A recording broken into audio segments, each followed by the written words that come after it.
man, I love this song. Happy to get y'all your Friday morning jammies. We don't usually get to have such a lead up on YouTube.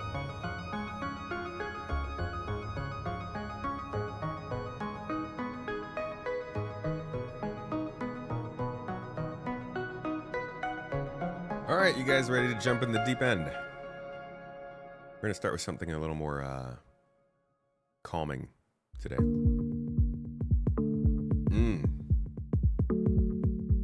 You gotta love that classic. It's like that kind of elevator music sort of sound to it, you know? But I like it.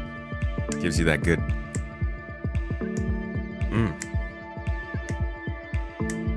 That's a way to start a Friday right there. Or end a Friday. You got that double time? Yeah, okay. Anyways, so we got a monthly report.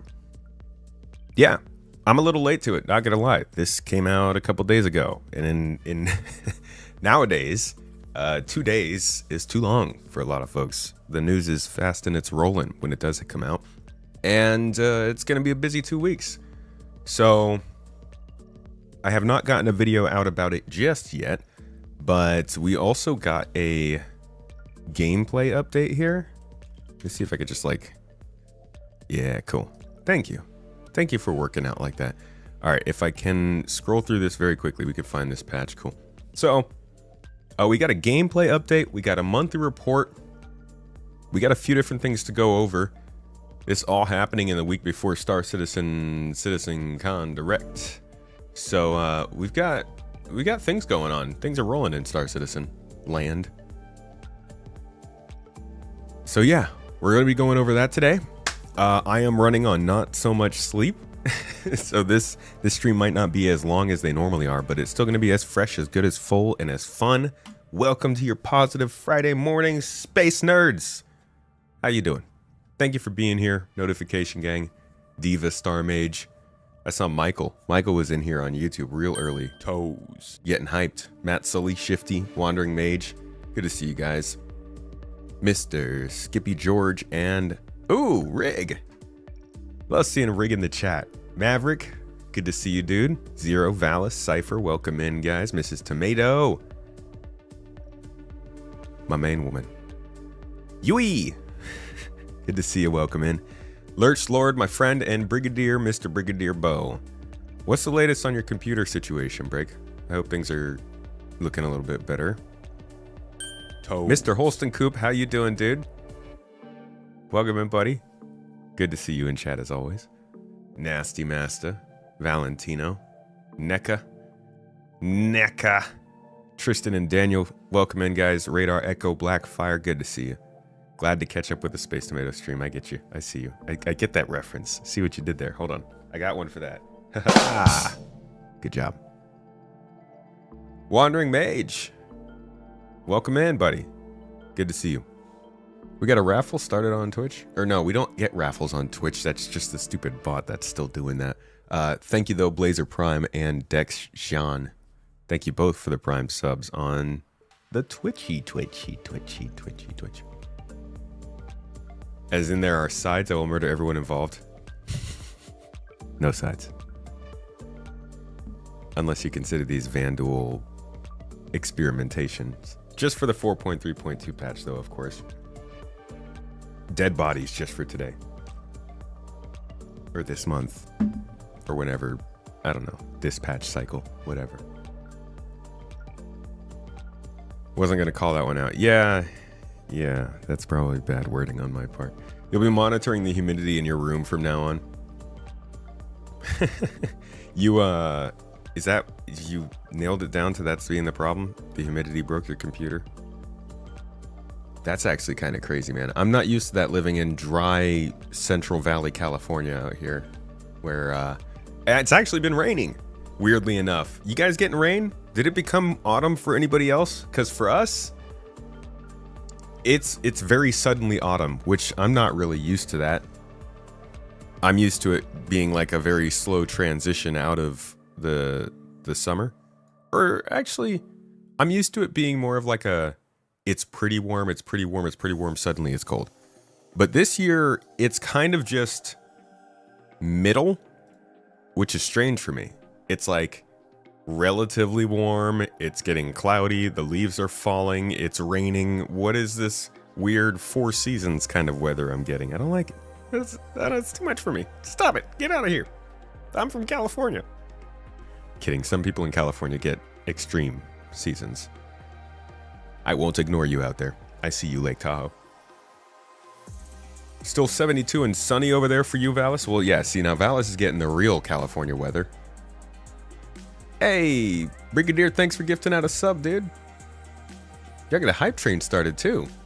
Level 1 hype train. I want to get a voice, like the dudes who used to do like the G.I. Joe announcements, to give me a hype train celebration voice clip, sound bit, whatever it's called. Thank you, Brig. Appreciate you, man. Rick, you had your first frost warning last night? Whoa. Dude, it's still summer. Why are you getting frost warnings? You guys, is your weather drunk? We went from the 80s to the 60s in a week up there in the Pacific Northwest. We have true seasons. Dude, we were just up there. I just had a fantastic little vacation and got to see some of the Pacific Northwest. Love Seattle. That was our main stop off. And yeah, it's good times. It's funny too, because a lot of people, when we got up there to Seattle, they were like, a lot of people think about rain when they think of us, but that's not true. Like everyone, it was just, I guess it's very common that people think that it rains a lot up in Seattle, which, you know, is actually true. I did think it rains a lot in Seattle. So I learned that it doesn't actually rain too much more than it does here. Interesting.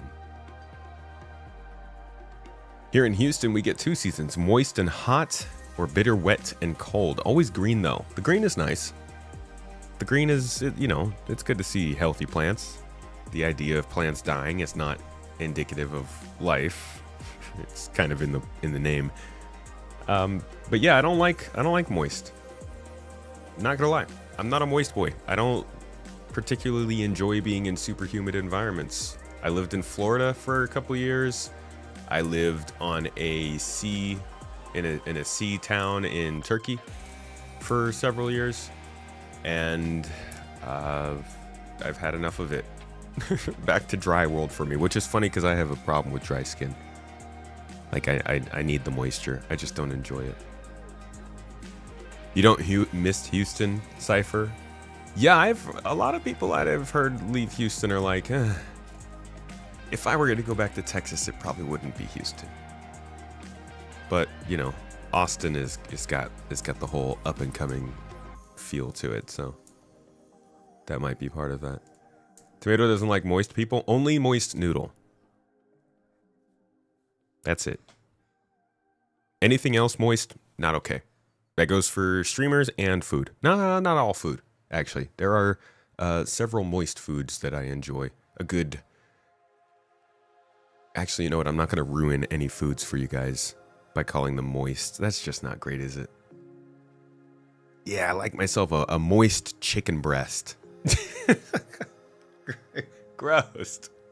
I mean, the thought is there, sure, but I don't know about you. That just makes me think of like a raw chicken breast, which is sick. It's disgusting. Don't eat those. Those are bad for you. How did we get here? Oh, it was all me, wasn't it? Sorry for taking us down this path. Oh yeah, moist brownies are really good. Moist brownies, dude. Yeah, no, that's a great one. There's some eye bleach or ear bleach, I guess. Cakes are better moist than dry in most cases. Yeah. You guys are much better at this than I am. Moist baklava? I wouldn't call it moist. I feel like that kind of implies sogginess. You want that crunch to your baklava, you know? You want the layers to be nice and crunchifying. Crunchify me, Captain. Now we're transitioning into cereal. I love Fridays. Sorry, folks. Like I said, I didn't get as much sleep as I probably should have last night. And if anybody knows me well, it's that I love my sleep toes. Good luck to me having kids. Smith, thank you for the sub, though, dude. How is the stream so far? We haven't even gotten started, man. I've getting so distracted today. It's bad. We're like 10 minutes in. 10 minutes in, I haven't even talked about what we're doing today. Oh, no, that's not true. I did. We mentioned that there's like gameplay stuff going on. There's a monthly report we're going to review. Somebody said it's a big monthly report. I personally, it looks a little bit light to me, but I'm interested. I haven't even read basically any of it yet. Welcome, I just everybody. Thank you for coming in. A couple little bits of news and decided to make a couple videos on it. But as far as going all the way through this monthly report, nope. We're all doing it together here. Fresh. Hey, my dude, Star Jump. Dropping in the raid. 82 folks right in the middle of the hype train. I don't even have hype train music on. What is hype train music? I need to find a song with a train. Hold on a second. Mrs. Tomato, can you message that to me so I don't forget that? I want a train in my music for when these things happen. Thank you for the raid, dude. Thanks for bringing in your folks. Welcome in, guys. We were just talking about the weather and moist foods and chicken breasts and Texas and humidity and brownies. I don't know why. It's Friday. It's a slow start kind of day, but we're going to be going over the monthly report that came out on Wednesday, talking about where Star Citizen's development is going and talking about the new salvage update. Considering you came over from Mr. Star Jump, much love to you, my friend. See, you're heading off back to work. Thank you for dropping the folks with you. If you came with Star Jump, you probably came from talking about spaceships. We're going to get to that. I'm betting you guys got deep into speculation on what's coming next, what's coming in Star Citizen, what's coming from this monthly report, but we'll be covering the whole thing. Thanks for sticking around if you do, and I hope you enjoy. Oh, I'm Space Tomato, and hello, this is my stream. There's the introduction. You like how they released the monthly report and then the same day an Evo patch with a bunch of changes not mentioned at all in the monthly report? It just goes to show that they really don't tell us everything in these reports. Yeah, started to realize that like a year or two ago, that they even though they call these the monthly reports on, let's see, what exactly do they say? Read on for everything done at CIG Studios throughout September. Everything done. Sure. Your wife just made some brownies? Very good, dude. Hell yeah. Tell her the whole stream celebrates the move. The more brownies, the better. Or in Vastin's case, cookies, if you prefer. You just finished some zucchini brownies last night. There we go, brother. Hell yeah, this is good, guys. We got a good team going on here. There's a lot of brownies going around. Anybody else? Anybody? Going once, going twice. Brownies this weekend. Brownies next week. Brownies for CitizenCon. Brownies for Thanksgiving. Brownies for Halloween. Brownies. Christmas. Brownies. Anybody? Come on. Give me one more brownie in chat. Oh, what the hell's going on? Thanks for the hype train, guys. Appreciate you, Maverick.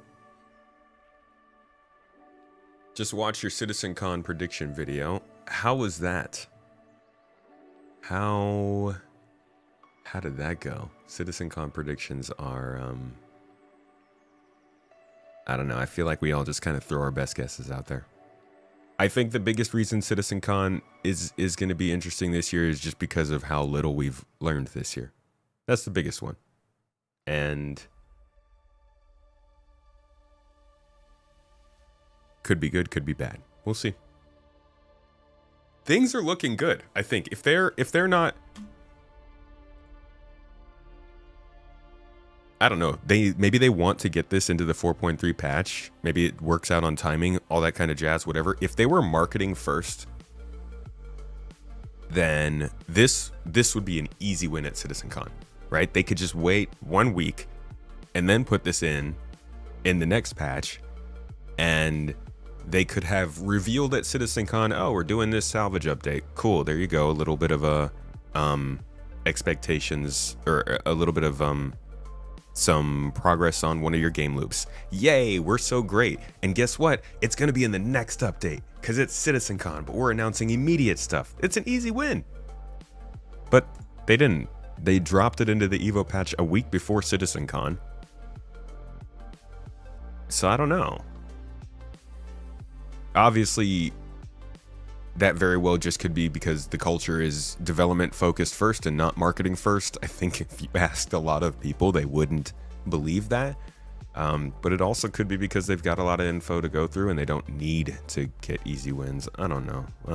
Yeah, it all could be completely unrelated. Either way, a salvage update is an interesting thing at this time.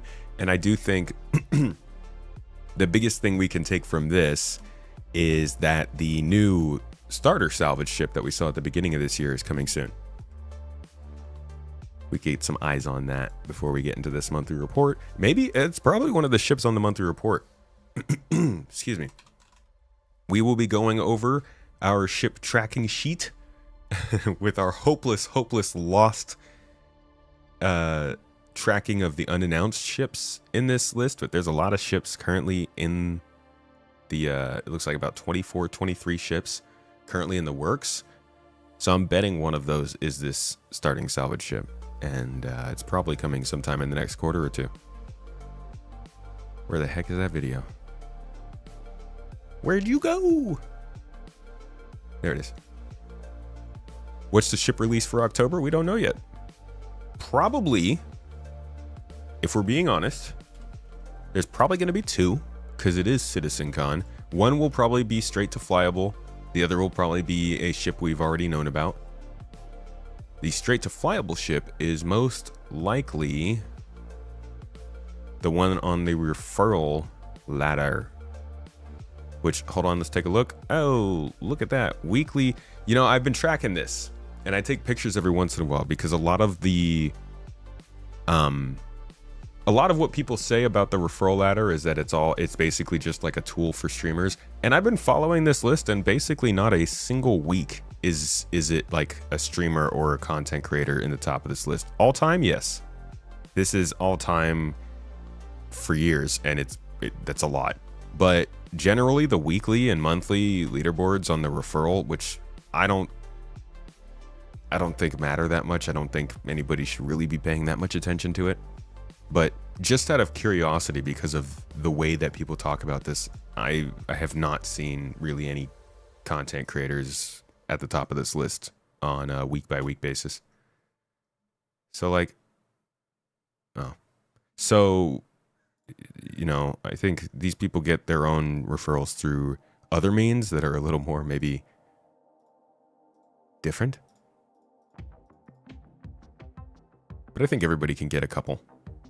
Probably not right now, but as the game gets further along. So this is the ship that is supposed to be revealed on October 11th, 2025, CitizenCon Direct. Remember, they're not doing concept ship sales anymore, so revealing a ship means putting it in the game. So this will be a straight to flyable. And we have some ideas of what that will be. But this has already been revealed, so it's definitely not this. But here is a look at the new salvage possibilities.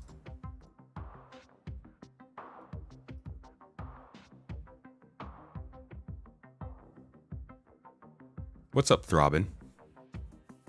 Hello, Ethnification. Welcome in. Will the new ships be moist? You better hope so. Moist and tasty, buddy. Gallowalloway, you don't know if this is a hot take, but if you have more referrals than needed for the Javelin, you're just selfish. I mean, why is that? I don't think that's always true. You could put one video out with your referral code in it, and that video blows up, and you could get enough referrals from that just to get a Javelin. Doesn't mean you're selfish, you just got your link out to a lot of people. Possibly a hot take then.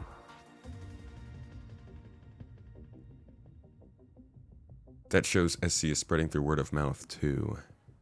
It definitely is. I don't know about from the referrals, but it's certainly word of mouth is the best way to do it. The sound on this is just them talking. You know, I look at this and I see some Pisces influence and everything, but we have this conversation all the time. Car makers ape each other left and right. You know, when Dodge You bought that assume we'll first be able Challenger, to buy the referral back with ships, the Charger, use store the Challenger, I credit? can't remember Don't which one know. came before. It might And then just be you saw- something that you can get in saw game. Mustang emulate it. You saw, They'll probably sell it at some making, point, but I don't know if throwbacks that's and stuff. immediately. So I see some Pisces stuff in here, but yeah, there's no mistaking the Zeus influence. Yeah, it's like and the based. RSI. It wasn't exactly meant to have the same sort of Zeus at first, but then I looked at it, I was like, hang on, looks quite similar. So I'm gonna say it was on purpose, actually. Yeah. And again, the brief here is a salvage starter. So this is the entry level ship. Like when we say starter, I mean like you could start your Star Citizen journey with this. Yeah, it's pretty like. And obviously you would upgrade to things like the Fortune or the Mole and stuff later on. So this is basically the golem of salvage. And it's clearly, like he said, it's the starting ship.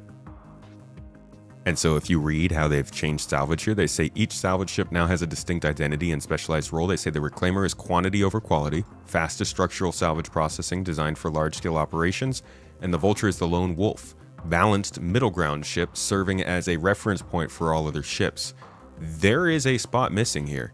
And yeah, I know the Fortune might be there, but the Fortune is kind of in the same class as the Vulture. There's definitely a spot for a starter ship missing in this breakout.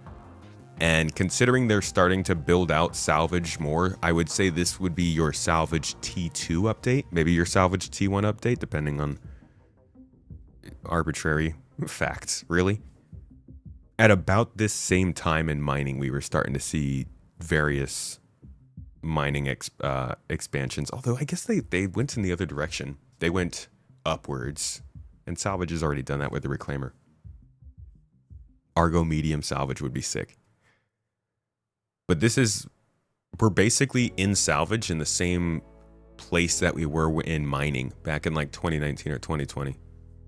I do think it's going to move a lot faster, but developmental wise, we're there. I would say even we're a little bit ahead because we have salvage missions. There's like a pretty solid way to get into salvaging without knowing anything about it. Whereas with mining, you kind of just got to know that you need to get a mining ship and then go out to a place and then like turn in the stuff at a station. Salvage kind of walks you through the steps a little bit.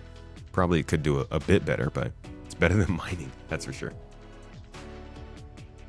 You love the Reclaimer, but it needs a rework to be viable. Hasn't been viable since physicalized cargo and freight elevators. Yeah, I think this also kind of says that a Reclaimer rework might be in the near future in the cards. Do they think they will have a free weekend? I want to try it bad, but I'm scared to buy. Free weekend? Probably next month. I would check back in about 40 days. There's probably going to be a free weekend like November 22nd, 21st, something like that. You wonder if CNOU would ever look into making a salvage ship. A salvage ship from CNOU.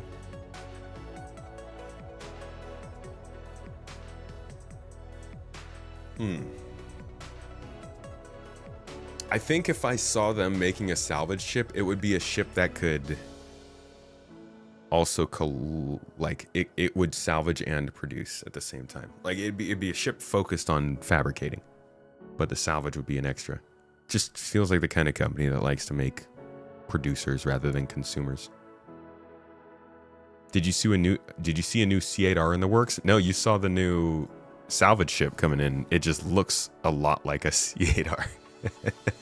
Yeah, I can see how you make that mistake. A lot of people are talking about the Reclaimer can't dock at refineries. This is true. Exactly.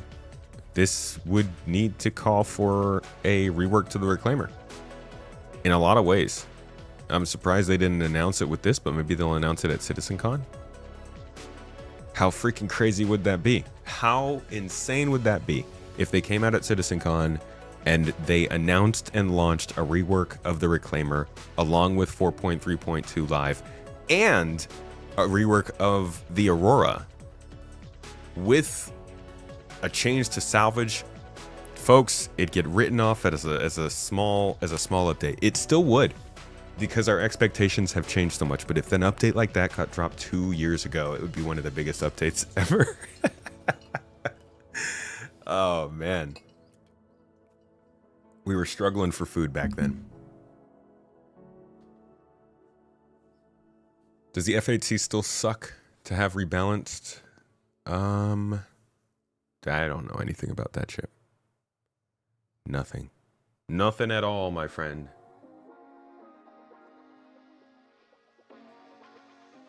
Alrighty, folks. It is the week before CitizenCon, and the only ways we've gotten updates on features this year has been through monthly reports.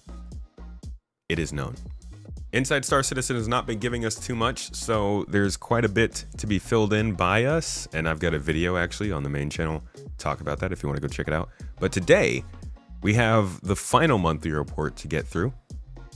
The calm before the storm, you could call it. The September monthly report with some updates on gameplay, new ships, features, locations, narrative, and just kind of stuff going into CitizenCon that maybe could give us a little bit of insight into what's quite far along at this point. Just some reminders. It'll also, tell us what's going on with core gameplay and maybe some looks at the end, towards the end of the year updates. Overall, this is your best way to know truly what's going on in Star Citizen, and while it's not all the details, as we do have a salvage update that's being tested right now that hasn't been mentioned, it should give you enough. As always, this is going to be like the monthly report main stuff, and then we're going to come back around and we're going to go over the ships separately along with our ship tracking sheet, which I'm going to go ahead and make available for you guys to check out, I think, after this one. Maybe I'll put the link down below or something, but that'll be a different video if you're watching this after the fact. If you're in this stream, just got to wait until the last part, and then we'll do that. Anyways, let's get into it. Let's talk about space nerd stuff. Woohoo! Starting with the most exciting part of the report, AI content. The AI content team continued to test updates to some of the landing zone. Wait a second. I am so sorry. I forgot to mention before starting this, there's like a thing in the bottom hand corner there, over there. The CitizenCon Watch Party Fund. We are making one last push to fund the final bits of our watch party that is happening in a week. It is community funded.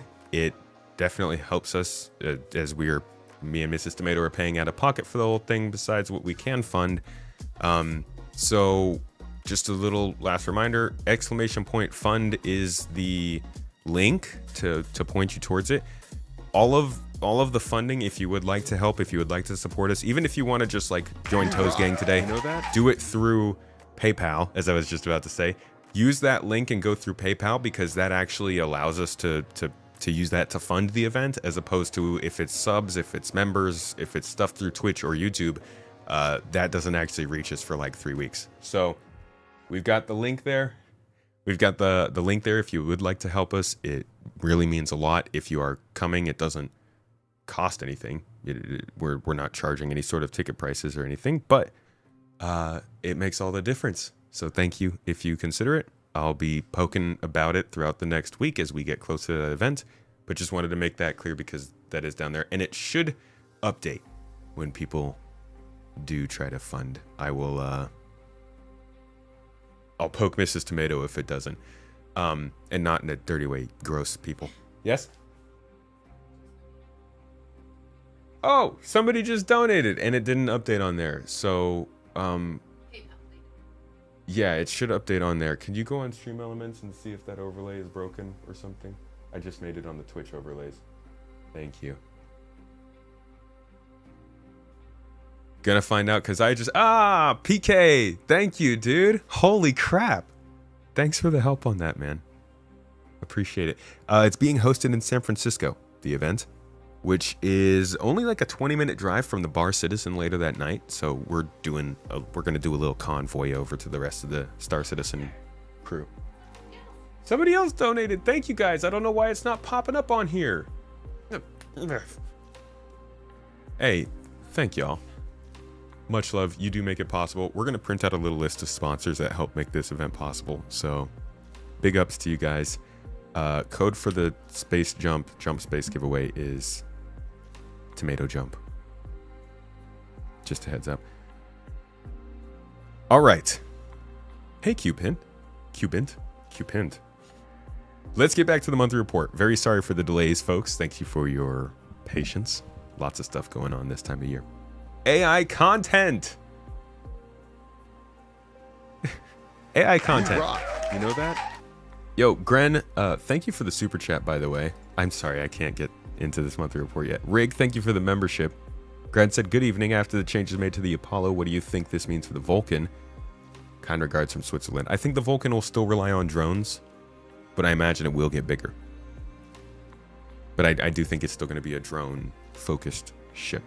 All right. Sorry. Now we're getting into it, guys. AI content team continued to test updates to some of the landing zone NPCs, looping in the QA team to help stress test the setup to ensure it can take the strain of extensive use and trigger any potential issues.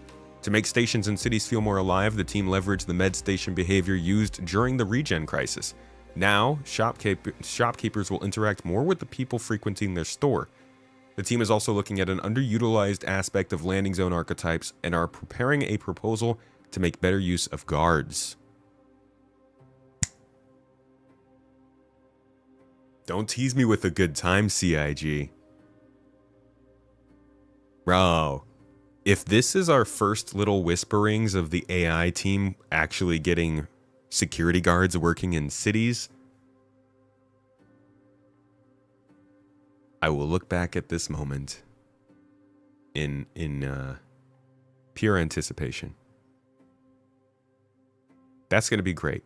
That's a really big deal, guys. I don't know if CIG is going to stick to their original vision of having cities be open to interaction between players and having the armistice be insured by security.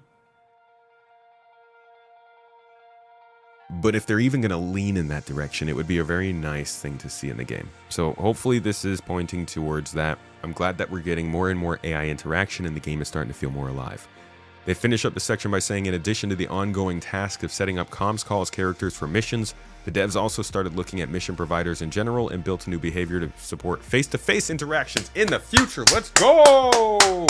Dude, I was halfway through this sentence thinking to myself, well, I'm going to get into a little diatribe here about how annoying it is that we don't really get in-person mission givers anymore. And then they finished it off by saying they're working on it.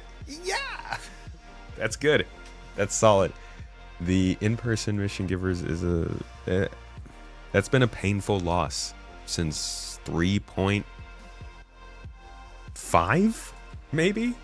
Check this out. This is actually quite wild. They stopped doing in-person mission givers back when they realized the game was too broken to support it. But then when they got the game back to a situation where it was not too broken to support it, they started doing call-in mission givers like we have now. So you can see back in 3.5, Clovis Darneely. 3.4, Constantine Hurston. 3.4, Wallace Klim. 3.5, Tisha Pacheco. And then nothing. Nothing for years. Nothing at all. No mission givers.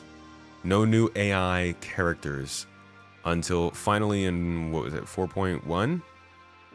They dropped in Wicklow, which, you know, we all know how people feel about that. But Wicklow is, I think, a template for just the shopkeeper, really, the archetype of the shopkeeper for different factions. And that will become its own thing. But in-person interactions with NPCs has been gone for a long time, so this is really good to see them working back into. AI features. You applied to the org a few weeks ago. You guys left me on red. Maximus, did you apply on the website? On our website? Not through RSI. If you went through our website and we didn't get you, please do make a message the mods thread in the Discord, because something might have happened on the tech end of it. If you did apply through our website and we didn't accept it, Like if we actually denied it, you should be notified, and that should be because of something like piracy. Otherwise, might have just missed it. But yeah, that's the best way to see what's going on with that. If it's been a couple weeks. Thank you for your patience. Yes to both. Okay. Yeah, can you just make a message the mods thread on Discord and we can look into that? All right, AI features. Updated numerous features last month, beginning with AI weapon component, which will now remain in sync with weapon statuses, allowing them to work better in unison. Support was then added for NPCs to systematically target vehicles in combat. Improvements were made for the rocketeer behavior, allowing NPCs to switch between using a rocket launcher and pistol, depending on the situation. Adjustments to the visuals of various behaviors were made, improving cover usage and fixing multiple asserts. I like to hear that NPCs are getting better at combat. That's good. The interesting thing about Star Citizen is going to be when we start to actually get mixed arms. It's still so segmented right now. You're either going in for ship combat, you're going in for FPS combat, and that's about it. You don't even really go in for vehicle combat yet, right? It's going to be cool when you can take on a mission, and that mission might end up having segments where you're fighting people both in ships, in vehicles, on the ground, and possibly needing to transition in between in the middle of fights. But right now, the game is still super segmented in the different areas it is. So NPCs getting better at combat hopefully means we're moving more towards that dynamic sort of, you know, future. Default behaviors were then introduced to the buddy AI. Allowing NPCs to follow their leader and stay in close proximity during combat. Hello! This is why I do think that it was... When was it? When? There was a video recently when somebody said something about crew, AI crew, and people were like, oh, they said AI crew. Why are they talking about that? That's not until after 1.0. It's not going to be on your ships. I think this might be the kind of stuff they're talking about, which is like, we might get to the point where AI actually can still join us for missions and stuff. Whether it's for bespoke contracts where you have somebody specifically with you that's following you for that mission, or whether it's a systemic sort of thing where you can hire someone to be on your team. I don't know. More likely the former. But this does point at the possibility. And if you look at, there was like one little video clip that they showed a while back.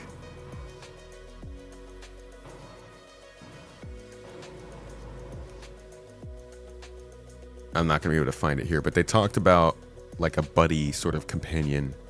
Back when they used to talk about working on the navigation mesh, when they were first working on it.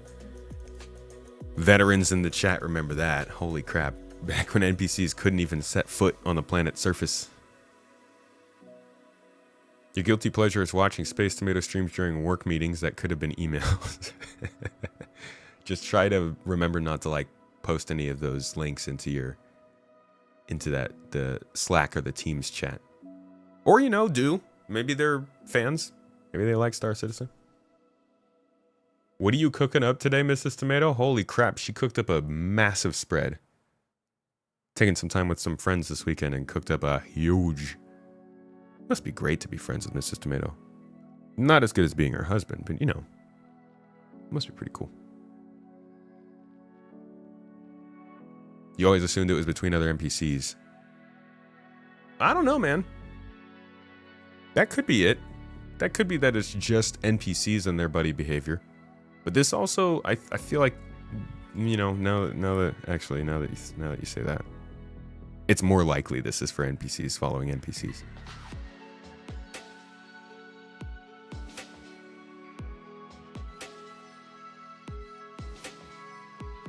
Yeah, I'm not gonna lie. I think that makes a lot more sense. I would actually say go with that, so that you're not disappointed if mine isn't true. I would think it would make more sense to do that, and or it'd make more sense to assume that and be disappointed than to assume mine and be even more so. Well, why don't we just split the difference and say both? Adjustments to the visuals of various behaviors were made, improving cover usage and fixing multiple asserts. We already read that. We read all that. We read all that. All right. TPS, covers along path, was defined based on feedback. Toilet paper situations, covers along path. Okay, sure. While ammo looting updates are underway too. This will affect holstering and stowing primary weapons and prevent NPCs from switching to their pistols when looting if they still have primary weapon ammo. So they're getting more and more... They're getting more and more focused on like the details of FPS combat on the NPC side. It used to just be more about their ability to detect stuff. But now it's getting more into the specifics of how they act, how they interact with the same systems that players do, which is important because NPCs are supposed to do mostly the same stuff players do in this game. I think at some point, though, I'm going to host a stream where we go back over every AI section in every monthly report. Because there are just years of this kind of stuff being worked on with AI, and I'm just like, what is that? Was that all still relevant? Is this stuff going over that? Is it treading over that old work? Is it renewal? What is it? I need to get some more context there. So I think at some point, I'm just going to strip the AI features sections from every monthly report, and we'll go through it all together in one stream.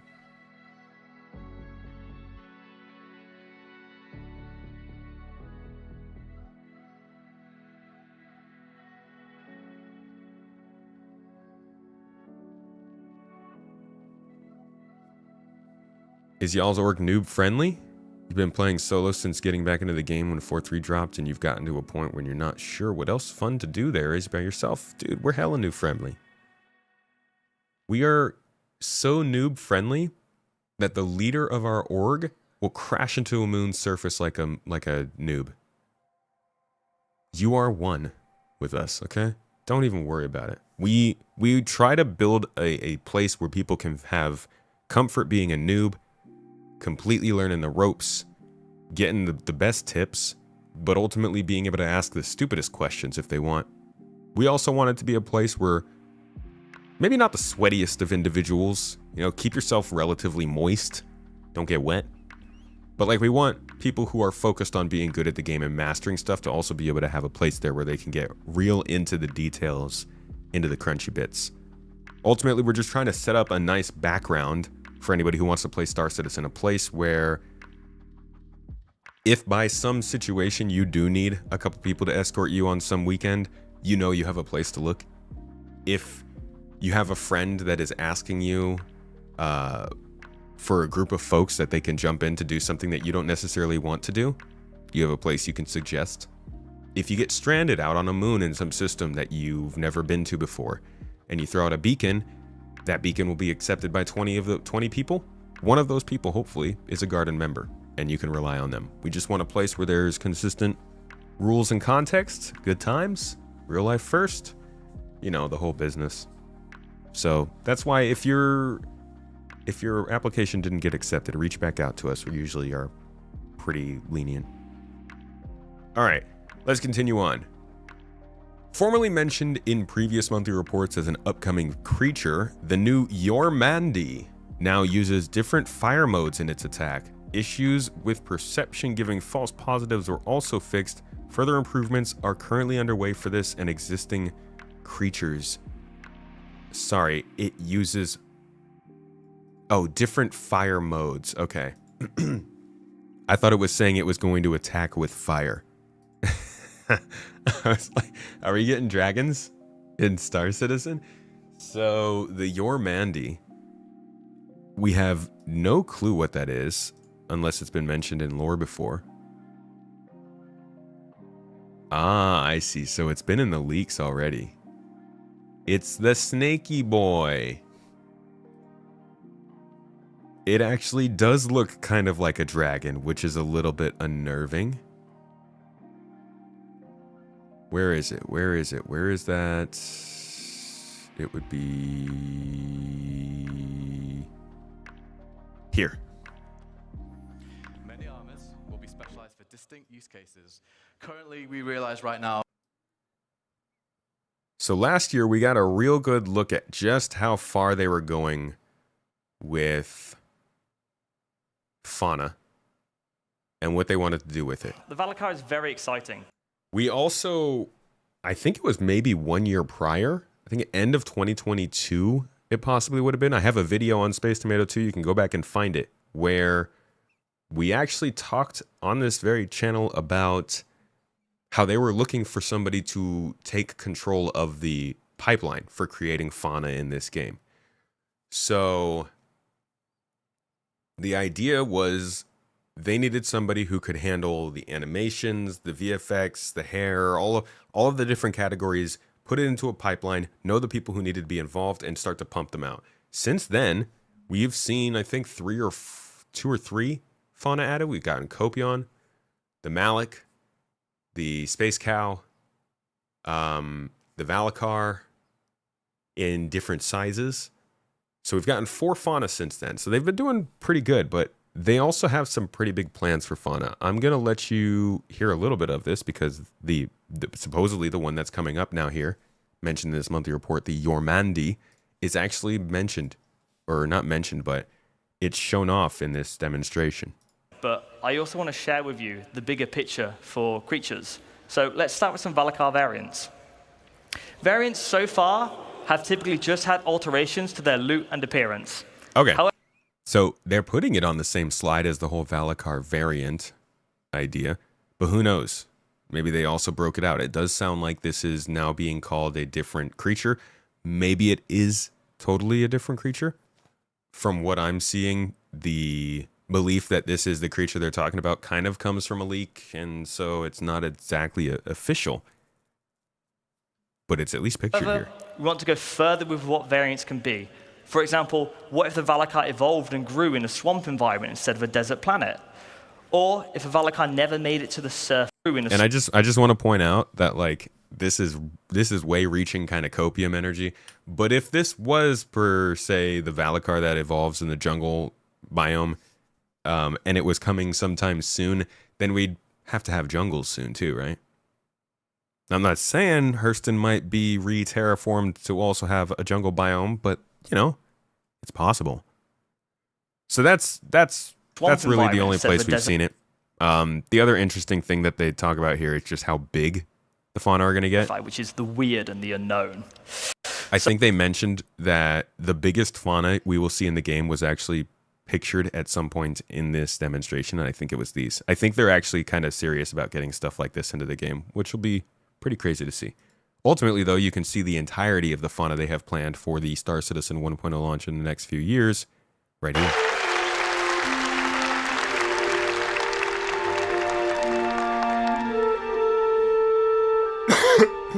Excuse me.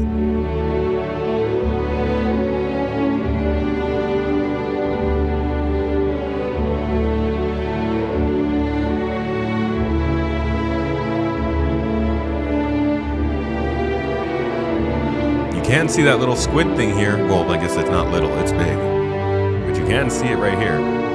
There's also a few other things here that we already have. So the Malik, there's at least one version of the Malik. You can see they have variants. A lot of these animals are variants of other animals. So you could see a variant of the space cow right here. Excuse me. You can see another variant of the Malik up here. Another space cow over here. And then we've got stuff like the pyro crab, something we still haven't seen in the game, but I do believe is pictured somewhere. Right here, yeah, on this page.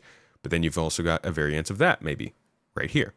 You've got the Valakar here in the middle, Valakar variant over here, Valakar variant over here. So there are a lot of options for fauna. They've got a lot of plans for them. I do think a lot of this will be mixed into crafting, contracts, hunting fauna, monster hunting. Like we've seen this stuff in the guilds and the things that they have talked about when it comes to the sports federation guild, whatever it's called.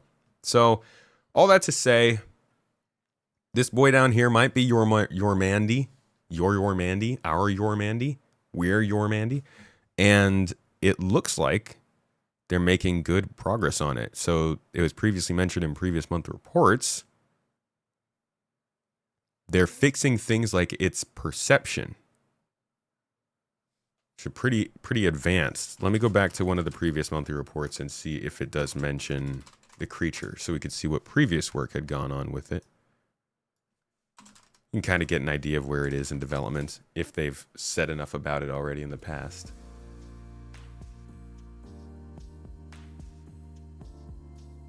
Art.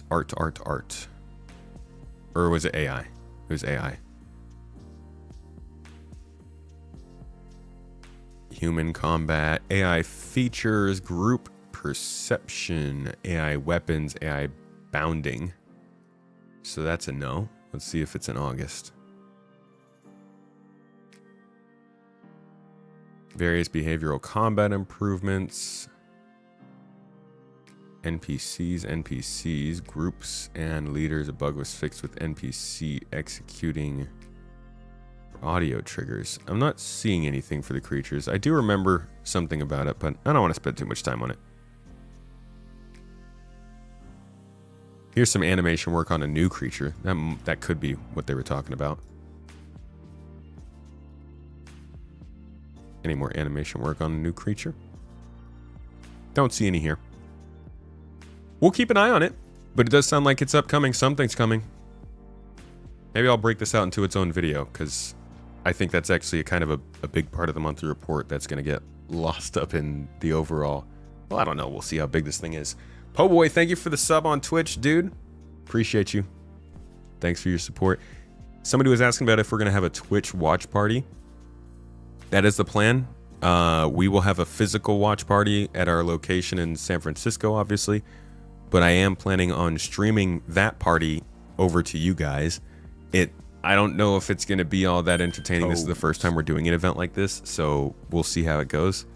But the hope is that it'll kind of be a scenario where you can watch us, and I will have the actual presentation up on the screen as well, so you can kind of see our live reactions.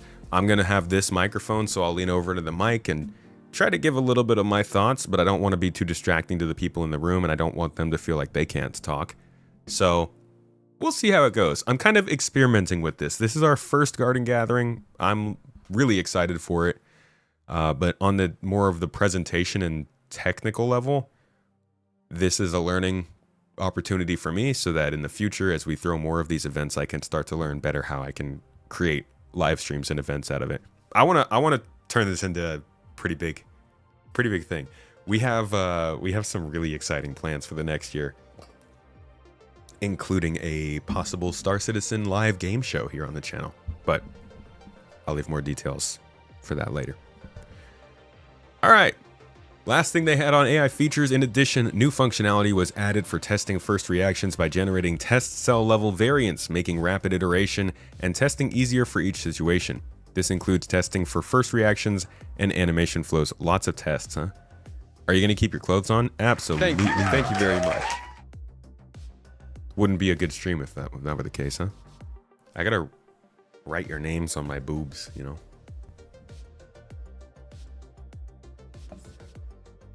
My niece heard that, apparently. She's learning life lessons from Uncle. Cubant, you donated as well? I am so sorry that this is not updating, guys. It should be telling us it's not connected to anything. What do you mean? It should be. The goal overlay? Yeah, it should automatically. It shouldn't. It should just be anything that is tips.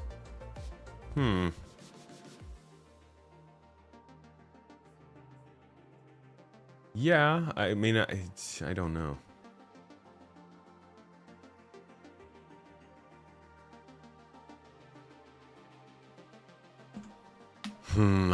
I don't know. I'm gonna have to fix that for the stream tomorrow.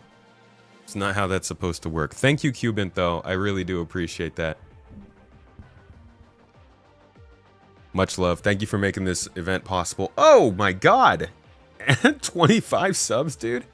Whiskey Riot, thank you for your prime sub on Twitch, my man, with 8 months. And Cubant kicking off the Toes gang for the day. Okay. That's a whole nother story. 25 subs means 25 more people who can watch my new rant, my new exclusive video rant about Star Citizen putting carrots in front of our faces for the last 10 years. I feel like the way that I've been setting my videos up, if I described them with like one sentence or half a sentence, then it would sound like I was super salty. But if you watch the videos, I think they're fairly neutral. They might have some criticisms, but you know, ultimately my whole goal with these videos is informing and entertaining and lightly encouraging. You tried both, you remember, on the website and also have the according Discord role, just the RSI website did not work. Yeah, I would just start a thread. Just to make sure just so we don't lose you in the chat here. Creepy Uncle Check. Yeah. CIG had to dangle carrots. That's my whole point of the video. The whole point is that CIG has absolutely dangled carrots and used big tech advancements to keep people excited and engaged in the game. And they don't have to use tech advancements anymore because the carrots are the literal gameplay and stuff that they are putting in front of players. So, yeah, I agree with you. Funkle, dude. Funkle. All right, AI tech. Are y'all ready? September saw AI tech improve NPCs using elevators. Get out of town, dude. The NPCs got elevator functionality. Let's go. They're already beating us by simplifying the setup for the carriage transit. Focus is currently on 3D navigation and NPCs flying ships. That's good to hear. We need NPCs flying ships. Thank you. The team continued to improve the flight path finder system and 3D collision avoidance using the newer voxel grid approach for custom environments. The focus is to unify the process flow with the one used for ground requests and preemptive adaptation of the Pathfinder structure. This will deal with the paths generated if a spatial voxel grid is present. Here's a present. This also includes the introduction of distinct parallel jobs for search and refinement and how the flight path is constructed. Additionally, hard turns have been introduced alongside allowing ships to get nose on target more quickly.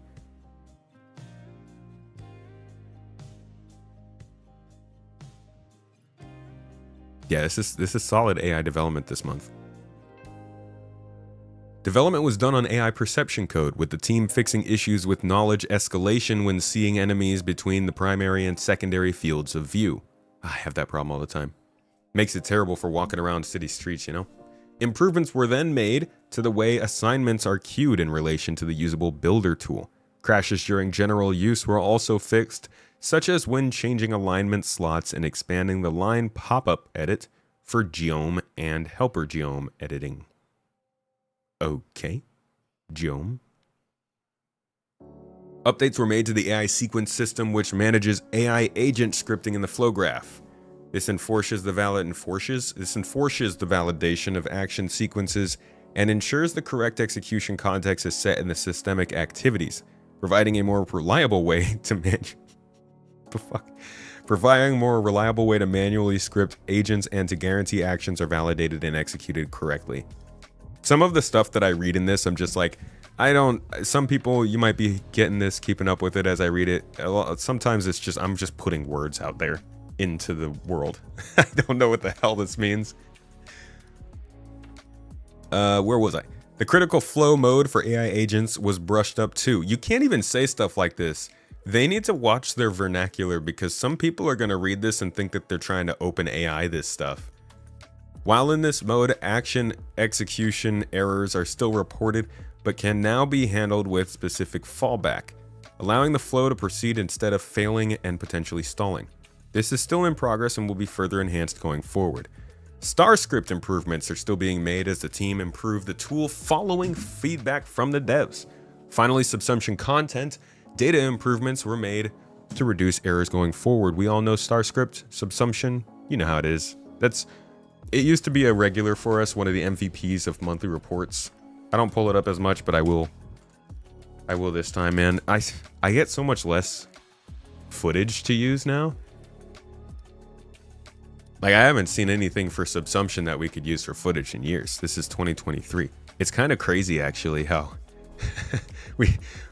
we used to cut footage every single week to go into our archives for these videos that I work on. Now we maybe touch on it once a month, once or twice a month. It's a bummer.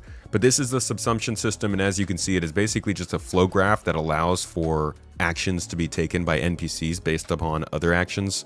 A graphical if-then loop, if you will, with a whole bunch of other stuff in it that's probably much more complicated than if-then.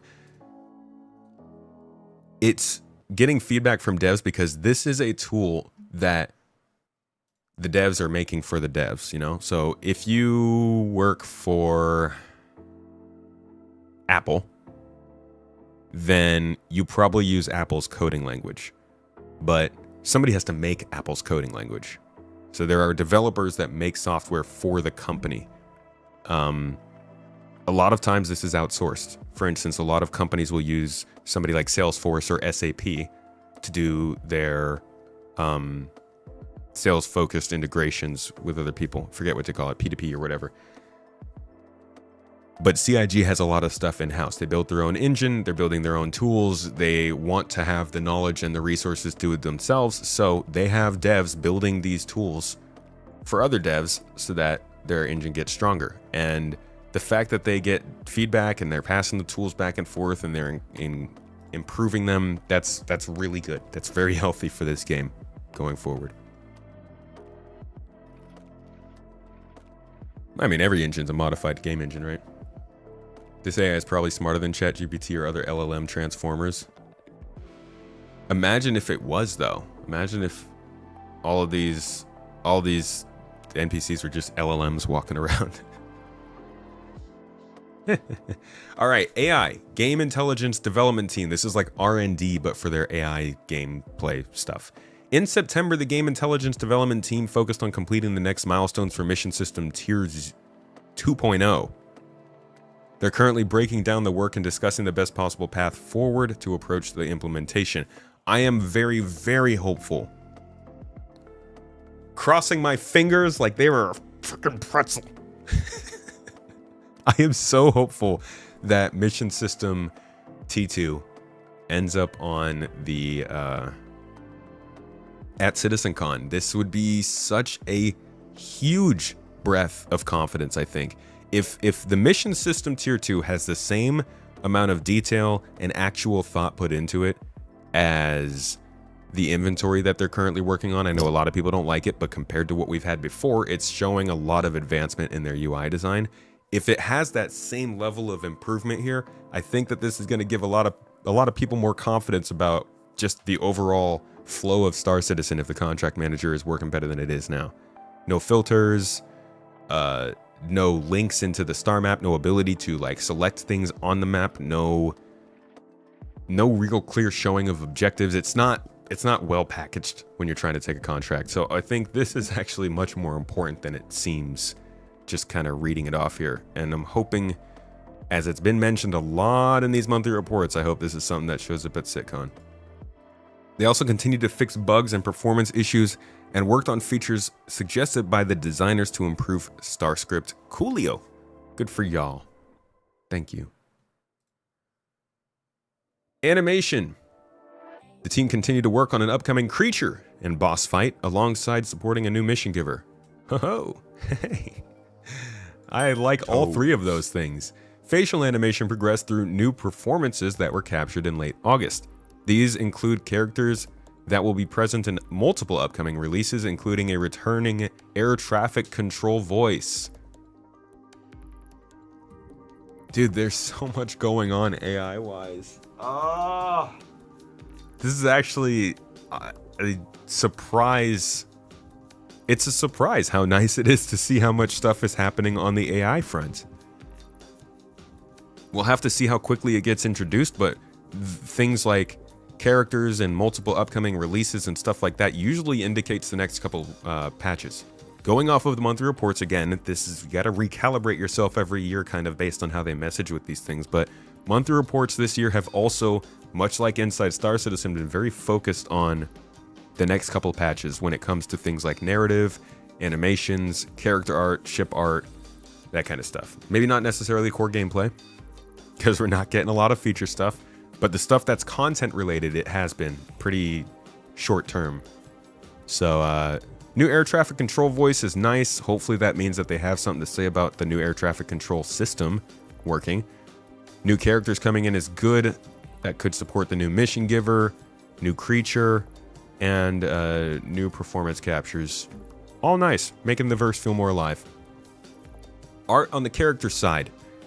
The character art team finalized both new armors and a new gang. Finalized a new gang, not bad. Work also continued on polishing the Yormandi. Another mention of this creature. This thing's definitely due in the next couple months. The concept art team continued iterating on new armors. Okay. I wonder where they are. You want to see what kind of armor they were concepting like years ago? Because it's really hard to know. Obviously, like I said, a lot of their content delivery has been more focused on what's coming in the immediate future. So if you look at this Dress to Kill demonstration, a lot of these things have been released since this came out. This is CitizenCon too. So the racing, the flight suit, some of the combat stuff, the tracker, y'all will recognize the Geist armor. A lot of this stuff did come out in the last year. So yes, they are focusing on the short term when it comes to armors, but at the same time... Also in concept are these heavy armors from the planet Terra, center of the UEE and the planet that humanity chose. Now, as with all concepts, these may or may not be chosen to be taken into implementation, but as we've explored before, that's life in the continuously iterative world of concept work, and you can bet we'll check in again if any of these designs move forward. So that's 2020, which admittedly is a time when they were much more interesting and looking far and far ahead, but they do have Terra armor concepted. So they could be working on concepting any armor, from new stuff for Pyro to some new faction to stuff we'd find in Nyx, Castra, or Terra. I just wouldn't put any of it past them, so no way to really specify what this could be, but I'm sure we'll see something about it in the shorter term. Hold on, I gotta sneeze. Double sneeze. Let's go. All right. Where were we? Oh, this is the wrong monthly report. Holy crap. I'm about to start reading the wrong stuff to you guys. Okay. Skipping the ship section, because that's what we do. We'll come back to that, don't worry. We will hit that up in full detail after the full report. Core gameplay. This is usually the best part of the update, but it looks pretty small this month, so we'll see what it is. As part of ongoing medical gameplay improvements, the team provided support for bespoke take and place animations, and reworked the implementation of players clearing their respawn point in vehicles. Bug fixes were implemented for the medical screen, along with improved validation to make it easier to spot errors. Tiered medical bed spawn ranges were re-implemented for more robust compatibility with server meshing. Additionally, new controls were exposed to the designers that allow them to control healing cost per medical bed tier, while additional data was exposed to the UI designers to add new information to the medical screen. That is two big chunks of this update taken up by medical gameplay stuff. Not the most exciting, since we already know all about it, but okay. I understand. You guys did a lot of work on that last month. Vigius, thank you so much for the Prime sub over on Twitch, my friend. You are great. You are good. Thank you for your support. For engineering, the team continued iterating on playtest feedback and hardening the feature ahead of wider scale testing. Guys, folks, friends, motherfucking space nerds. At this point, I'm not saying that everything in the monthly report is everything that's going on, but they're not reporting any changes in engineering anymore. Can we just go back to August and July real quick and see what they were saying about it then? Because I don't think this is the first month like that. So in August, Their update was the engineering screen was then updated to show the rate of heat change for components and fixed various bugs. Bug fixing and rate of heat change details. I don't think there was anything else besides that in here. And then going back to July, core gameplay. Engineering, it entered the tech preview preparation. Right, they also added the ability to limit the number of active pools, limit items per pool, thruster temperatures are now visible on the screen, and iconography between diagnostics and engineerings have been unified. Yeah, dude. Fixing bugs, unifying the UI, preparing it for the tech preview. Engineering is, yeah, I agree with you, Lou. Engineering is basically in holding. We're right there, man. This is definitely going to be a big part of CitizenCon. I stand by it. I think we're going to get some kind of a gameplay showcase at CitizenCon, whether it's 20 minutes, 30 minutes, 50 minutes. I think they're going to show us gameplay in the game as it's meant to be sometime in the next year. And engineering is for sure going to be a focus there, because this stuff is getting pretty close. The vehicle command module feature continued through its pre-production phase, with the devs completing the prototype and technical design. Additional debug tooling revealed various issues with the underlying docking system. I could have told you guys about that, but hey, where's my little, yeah. All right, allowing for more flexibility in cockpit design. The team also prepared for focus testing of the improved flight model. Wait, I'm sorry, I just skipped ahead. That was prompting an effort to fix critical flow issues. Sorry. Yeah, the docking is going to need a little bit of help, but honestly, the command module feature is such a weird, incredibly niche, seemingly unnecessary addition to this game, so I'm really wondering how it's going to fit in. I can see how it's cool. It'd be sick to have your ironclad be rendered inoperable and crash land in my command module down on a planet and build a base from there or something. It'd be cool to be able to leave my ship in space and fly down to the surface real quick or fly over to somewhere else. It just, like I said, it feels super, super niche. But I guess it probably is somewhat related to the ship-to-ship docking technology, so it'll be useful for things like the Crucible and the Endeavor. Probably something else out there.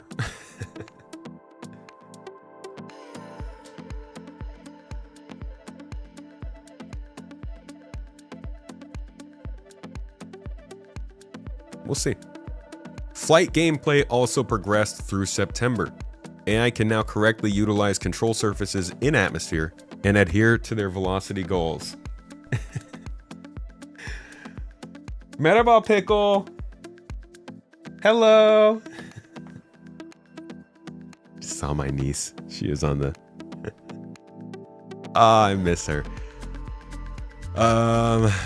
Where were we? Sorry. All things leave my head if I see my niece. She's amazing. AI can now correctly utilize control surfaces in atmosphere and adhere to their velocity goals. Annunciators are no longer required to be attached to the dashboard to be functional, allowing for more flexibility in cockpit design. That's interesting. Kind of funny that they were originally required to be attached to be operable. I think I have a picture or a video of an annunciator. Possibly. Might. Maybe. I don't think so, actually.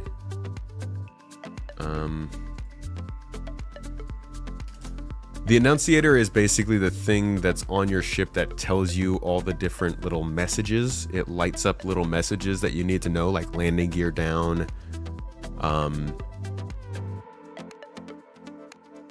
and other things like that. Let's see if we've got the HUD. This thing right here. So you see how it is actually attached to your HUD? As they're mentioning in here,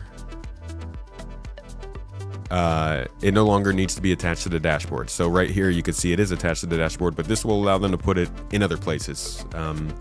Over on the side, up here, attached to your butt, wherever you want it. it's interesting that it was a requirement. Maybe they had the piping system with power already working, so they had to have it on the dashboard. I don't know. Interesting, though.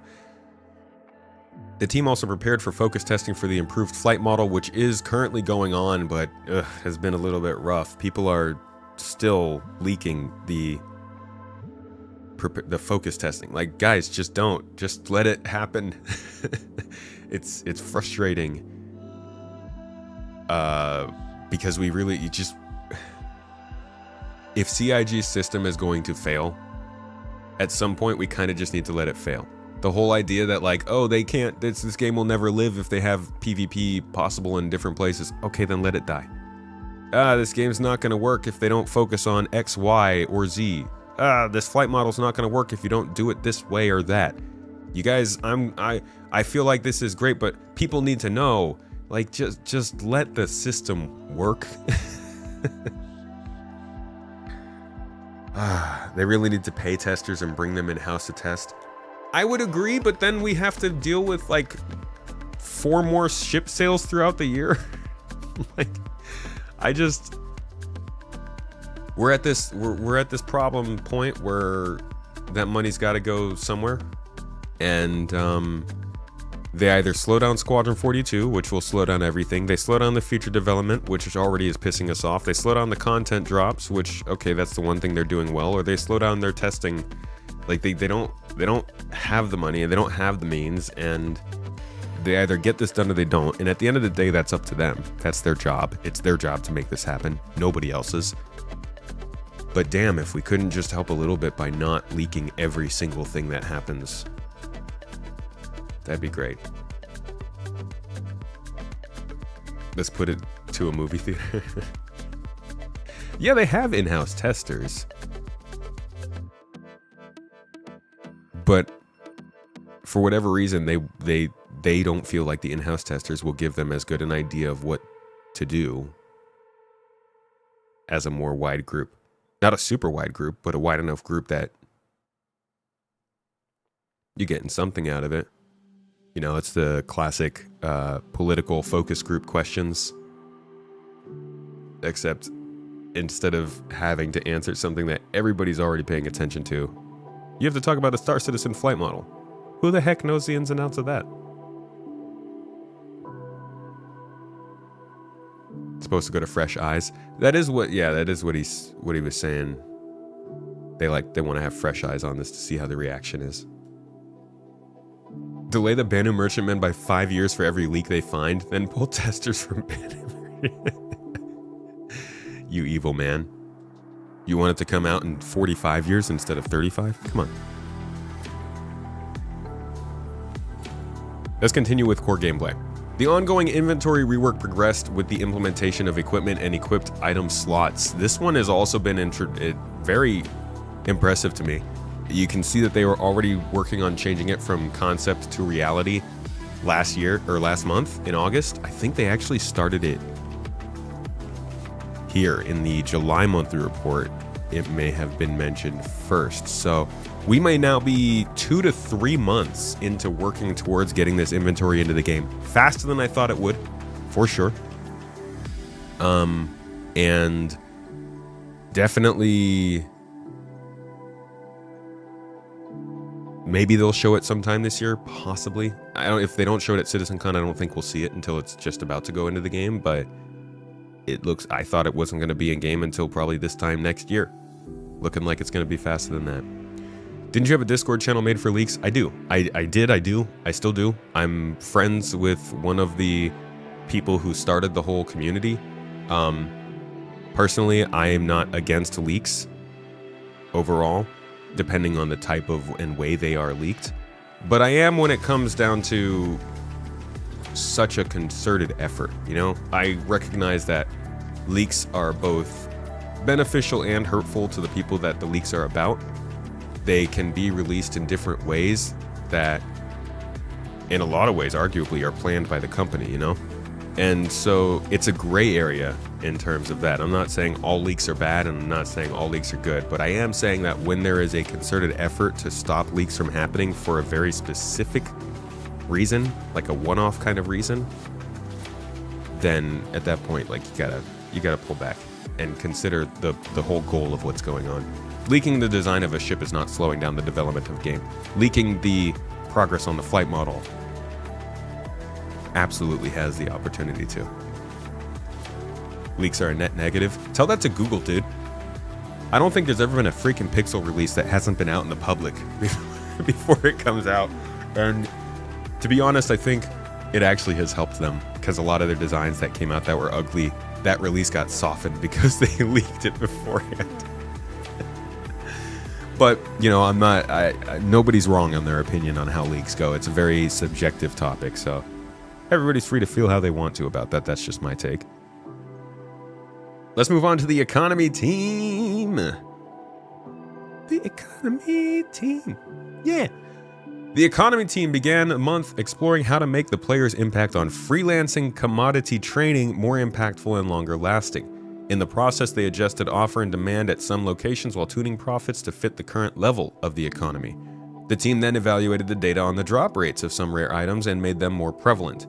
The cargo manifests found in spawn ships were also redesigned so their value doesn't undermine the intended gameplay for certain missions. Now we like that good loot. Give us the booty, CIG. And I don't mean the booty on the male models, which also do need a booty update. They're just not very nice to look at. I think all the booties in this game probably could use a little bit of an update. But no, I was talking about treasure. The other thing that the economy team actually did that is not in the monthly report for whatever reason is some balancing around salvage. They have changed reclaimer profits to support full crew payments for crew compensation. They have specified session-based versus delayed gratification through salvage, with small ships profiting immediately and larger ships requiring longer wait times. And they've specified volume versus efficiency and the trade-offs between processing speed and total yield. These are things that the economy team must have been involved with, right? They had to have some hand here in the economic balance of this salvage, yet it is nowhere in the monthly report. So you gotta diversify your choices. I'm over here saying the monthly reports are the best way to keep up with the game's freaking development, but no, it's gonna be the people who are summarizing every little thing that comes out of CIG in all the different places. It's wild.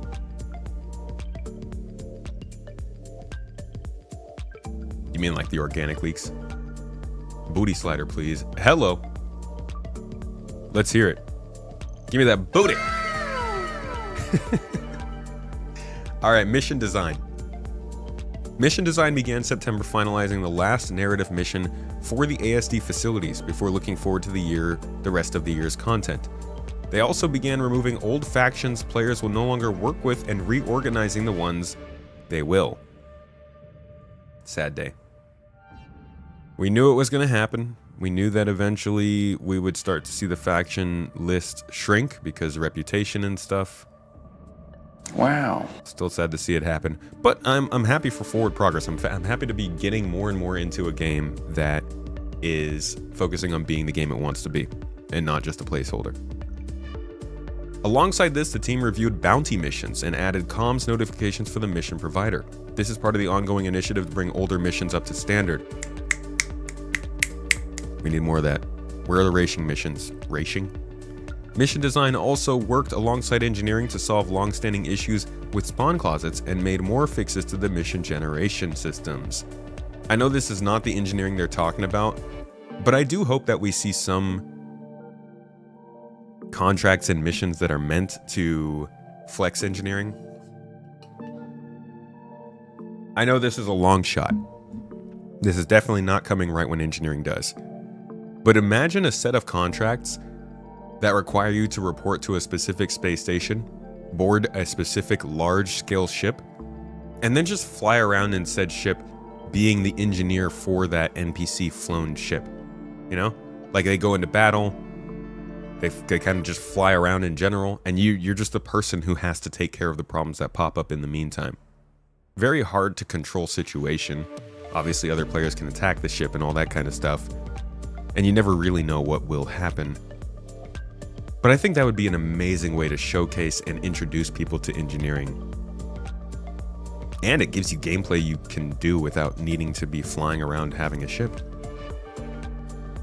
All right, narrative team. In September, the narrative team focused on tasks to help close out the rest of the year strongly. They focused on crafting scripts that will add additional dynamic conversations, a new Covalix mission representative, vendors, and customers to the game. And they spent time generating mission text and lore discoverables for several upcoming events, just making the game feel more alive. Narrative, I wonder if that Covalix mission representative is the mission giver mentioned in the animation section. Narrative then worked alongside with the environment, art, and branding teams on the signage and environmental storytelling for several incoming levels. Time was also spent planning narrative initiatives for the next year. This was an excellent opportunity to learn from the recent releases and continue to strengthen the player's narrative experiences across the game. I wonder how much of that they mean is like, we learned from the resource drive. So the resource drive was close to being a really good event. If that was attempt number 1 and they take what they learned from that and apply it to attempt number 2 next year with the better performance, better features, hopefully some UI updates and content drops, I'm very excited to see where this team goes. Last month, the Live Tools team, this is online technology, updated the error reporting pipeline, including moving panic migration from Heap to Laravel. I don't know what the heck that means. The Panic web app tool can now configure stream settings, removing dev time by allowing users to define the configuration of each stream themselves. The symbolizer was also rewritten to be event-driven, making it more stable and scalable. Progress was made on new web app to configure bootstrap settings, which will provide a more accessible display for its users. For Hex, implementation began for the audit log UI that will extend the system's filtering and sorting capabilities. Concepting for Hex 4.0 continued too. The online services team continued to work on item recovery and the blueprint service, alongside continued bug fixing and support. Sorry, that's one of those sections where I'm just going to read the words to you guys.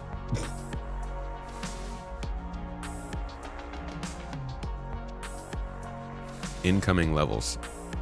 Where did I get to incoming levels?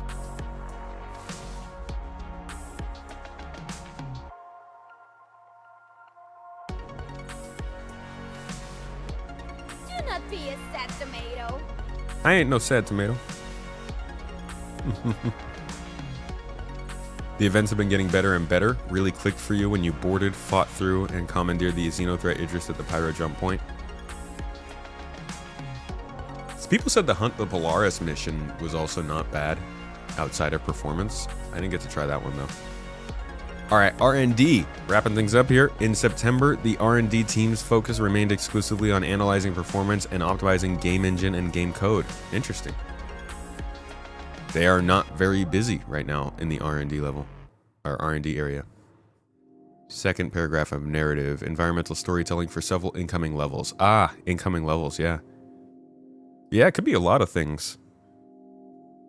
I love hearing though how involved narrative is in contracts, in levels, in city, in vendors, in mission givers, all that stuff. It's so nice to have more narrative involved on the day-to-day.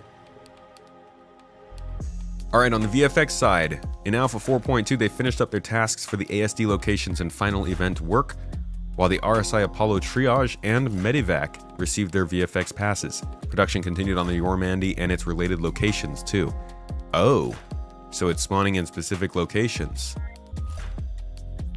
The Yormandi is definitely coming in the next couple patches. I know I've said it multiple times, but if there's anything to take from this monthly report, it is that this new Yormandi is definitely coming soon. It's hard not to confirm that. They keep talking about these ASD facilities and the missions that they're doing. Guys, finalizing the last narrative mission for the ASD facilities.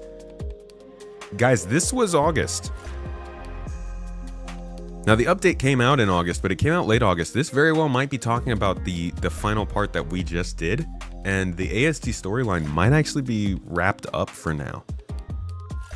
Perhaps they're going to touch back on it or kind of come back into it next year after they've fleshed out some more stuff around the game. But yeah, the narrative overall in ASD has been good.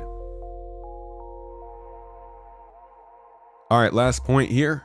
VFX passes also began for vehicles coming later in the year alongside pre-production for upcoming locations and missions starting in the next week or so.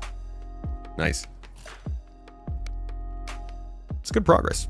To be honest, this was a solid monthly report. When I saw this core gameplay section, I was like, this is where all the good stuff is. But no, the AI section had a lot of great things to see.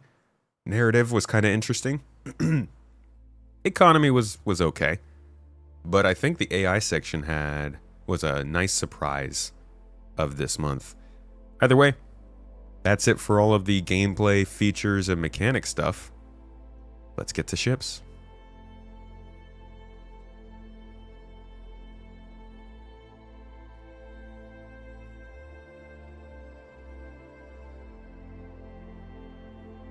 All right. Like I said, this is going to be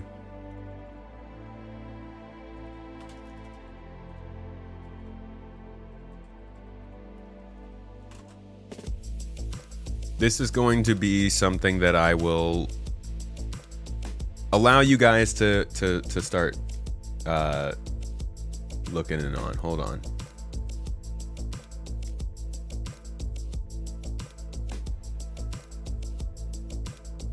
All right. People can do what they will with it. Whatever. Who knows? Who knows where we see this end up? Either way, here is our monthly review. And this is going to be a looky look. Oh, let me start this real quick. So yeah, just drop the link in the chat and I'll probably put it in the video if anybody wants to just touch in on this throughout the month. It's only obviously viewing possibilities, but anybody is free to copy it, I guess. And basically, I just go through this every month here on the channel. We look at all the ships, the progress that's going on, and we tabulate it together to see what the heck is happening.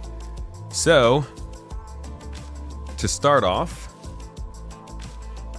in the UK, work continued to bring the RSI Aurora and Aegis Hammerhead up to modern standard. The Aurora progressed through Lot 0 and final stages as improvements were made to the component bays, bed access, dashboard placement, entrance method, VTOL setup, and cargo access on the underside. I know that the Aurora is supposed to have VTOL. Nice to see it confirmed again here. This is a really important update. The Aurora is the quintessential Star Citizen ship. It's the most common in the verse, and it's a little sardine can, but it's our sardine can. This is what a lot of players are going to start out with, even if there are other starter ships coming in. I hope that they're not bringing this in at a higher price point now that they've redone it. They took it off the store. Maybe they will do that. We'll see. Inflation, you know. But this is a good one because the starter ships definitely need to be gold standard regularly. I think every couple of years at the minimum. Definitely when they're bringing in different features like engineering. Glad to see that they've done it with the Aurora. We're going to go ahead and update that here. So it's a rework gold pass. Dev phase is in concept. But to be honest, they just bumped it all the way to Lot 0.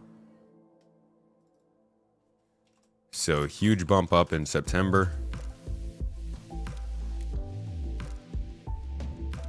With most things reaching Lot 0.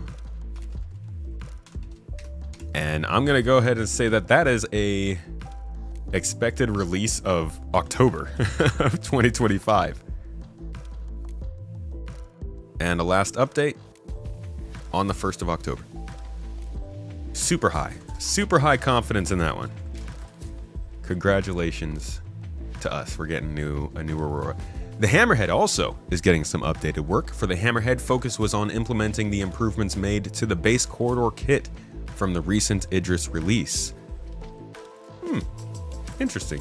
Alongside making sure the component bays and relays are suitably placed and accessible. Hammerhead is an interesting story because if you go back in CIG's history... Here's another example of a full suit feature. If the wearer has all pieces equipped, so that's helmet, the very first ship they ever showed off. Augment Code is the best AI coding tool for professional software engineers. They've put a lot of time and effort. Pay me for your ad.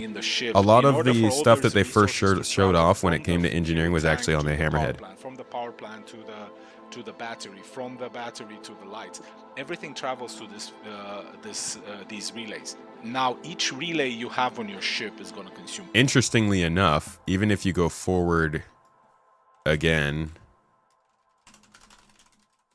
to the next showcase of this same technology, I think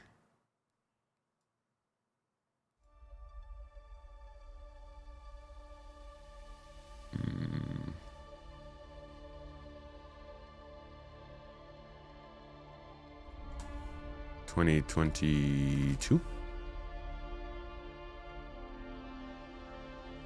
Yeah, here. The very next year in CitizenCon, again, it was the Hammerhead that they were using for their demos. In the last year, we've made tremendous progress with the resource management system, but with a system that is this big and complex. I have YouTube Premium. I'm not on my normal account. Right and get it right from the beginning. So let's talk about what's next for the resource management system. As you can tell, there we go. This is it. I also think the Hammerhead has one of the best looking interiors when the lights are off. I'm glad that they're finalizing the corridors. I hope they don't change it too much. But yeah, you can see the Hammerhead has been a very regular... The Hammerhead has been a very regular use for advertising engineering and just overall testing these systems on larger ships. So I'm not surprised that it's getting a gold pass. I'm really glad that it is. Hopefully they also take a look at how it's balanced. Make sure it works better. That is probably not coming at the same time as the Aurora, but it is being worked on. So we'll call that in progress. And I think we'll just stick to in progress since they didn't give us a very clear idea of what's changed. Improvements made to the base corridor kit is what we're going to put as the update for this month. Last reported Wednesday. The first expected release, dude, I could see this being a Q4 2025. It's like just a gold pass and it's pretty far along. They seem focused on it.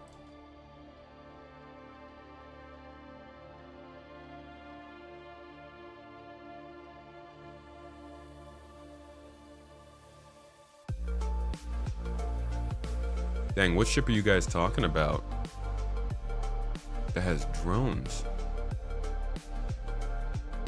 Do I think the Stinger is 100% a heavy fighter like everyone seems to think? You saw it and thought it looks more like a bomber in the vein of a Gladiator. The Stinger does look like a bomber, but I do think it makes more sense to be a fighter. Is it not a known ship? Thought it already had input. Oh yeah. Heavy fighter? Wait, this is the old one that we used to have pictures of, huh? Yeah. I remember this old one. That's the old Van Duel design that you're seeing it with, but same idea. Yeah, I think it's a heavy fighter. I don't think they would have changed it too much.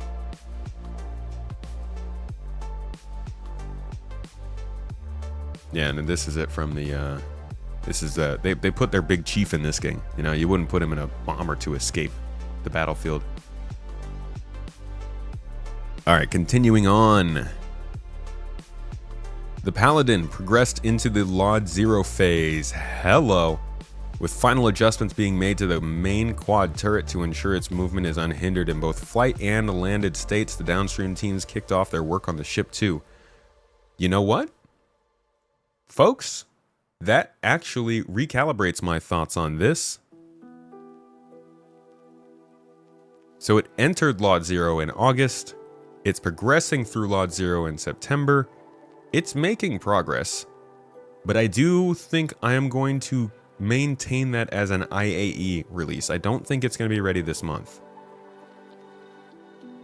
If the downstream teams are only just getting focused on it, then this is really looking like an IAE release in November. I'm going to put that as very high confidence and say progressing through Lot 0 in September. September. Cool. I like the Anvil Paladin. I'm excited for that ship. If you haven't seen this one, I don't think they have an actual video for it anywhere.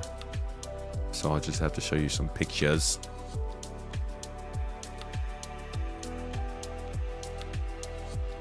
But this thing is going to absolutely take the wind out of the Redeemer's sails, and that ship will have to have its own specialty, its own reason for releasing. Because this thing is taking that multi-purpose gunship vibe for sure. It's got big turrets on it. It's got space for 3 to do some massive damage, and it's got some space to support a little bit more habitation and stuff like that. So pretty solid ship choice, I would say.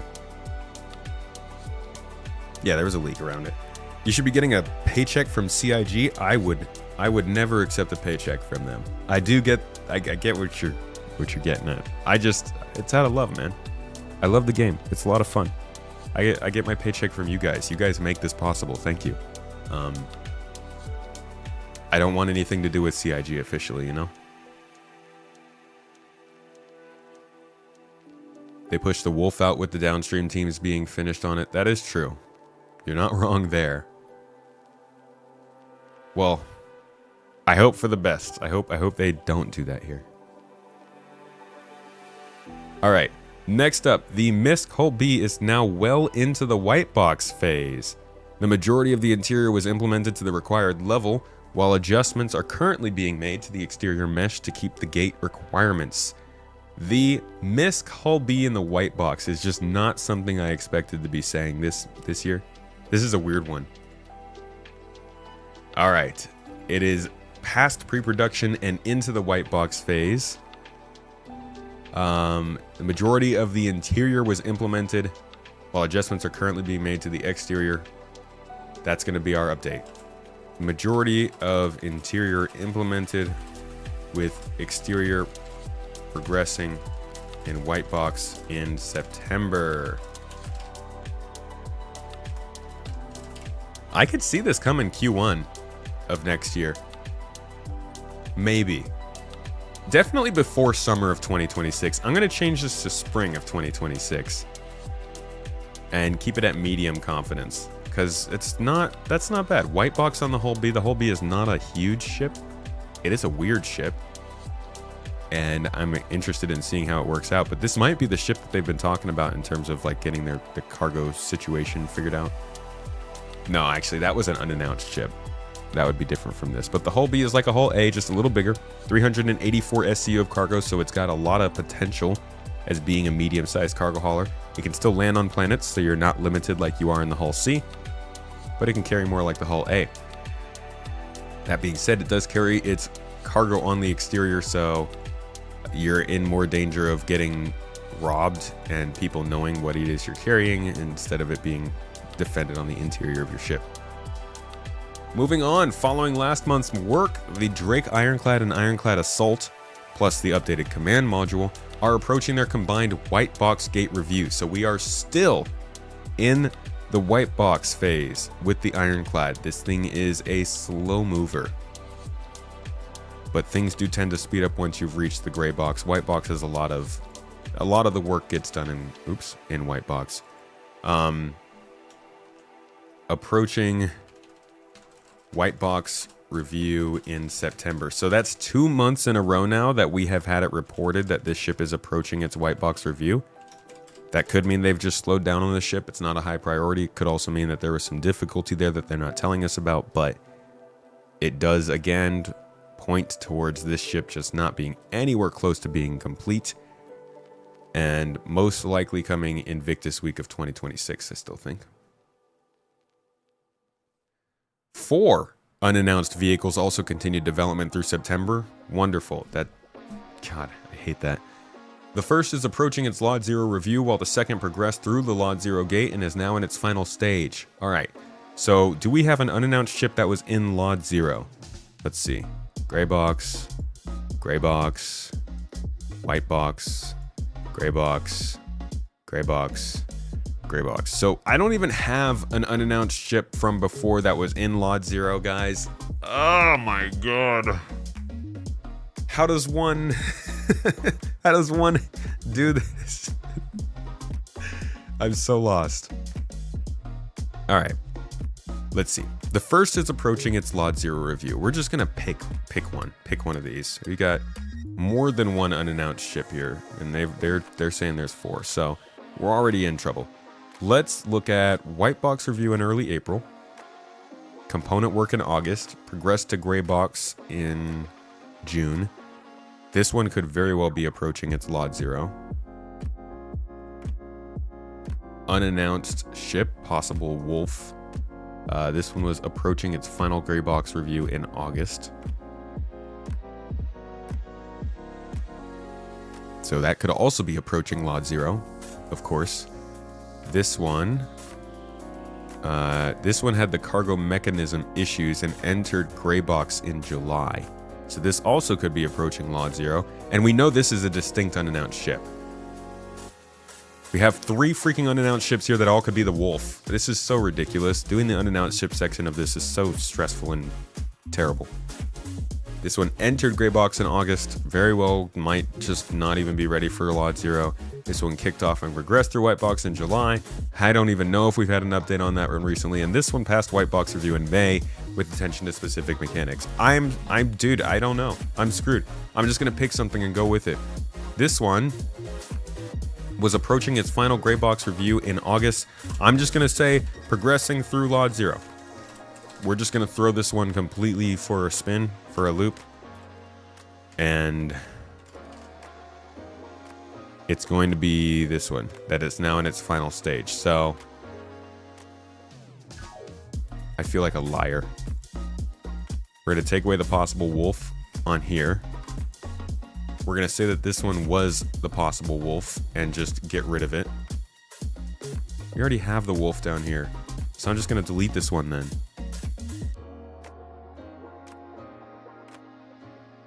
And then, okay, yeah.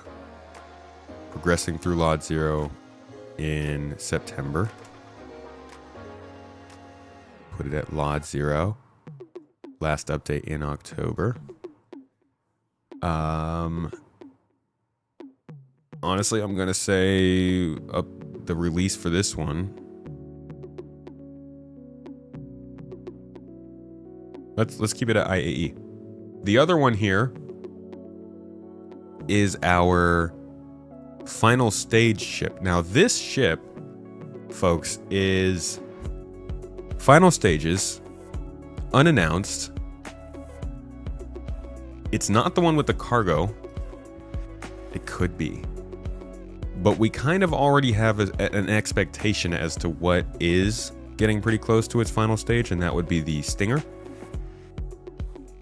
So let's go ahead and just pick a random unannounced ship here.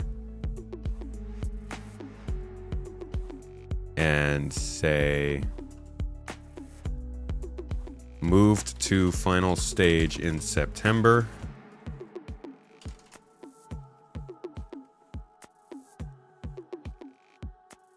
And change this little thing to possible Stinger. Heavy fighter, possibly, maybe. We're gonna call this final art that it's in, and expected release, CitizenCon, honestly. If it's already at its, I'll put it at medium confidence just because we don't really know for sure, but it's already at its final stage. It's very well that they might rush it through and get it released by CitizenCon. We'll see. We shall see. Johnny Macaroni, thank you for the sub, dude, over on Twitch. I appreciate you. Thank you, Big Perp. Team Purple out here. Supporting the hell out of this stream. Thank you to anybody who has helped with the fund down in the bottom corner there. We have received a couple of donations for this today. We're at about 300 out of $560, which is the goal. Once we complete that, we will be good to go on funding our watch party for next weekend. Exclamation point fund will give you access to that. But a thanks to anybody who already has.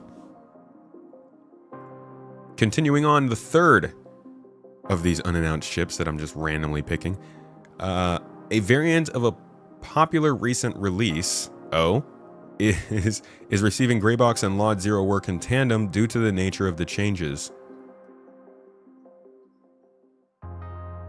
Oh yeah, that's for sure. That's our Wolf variant, right?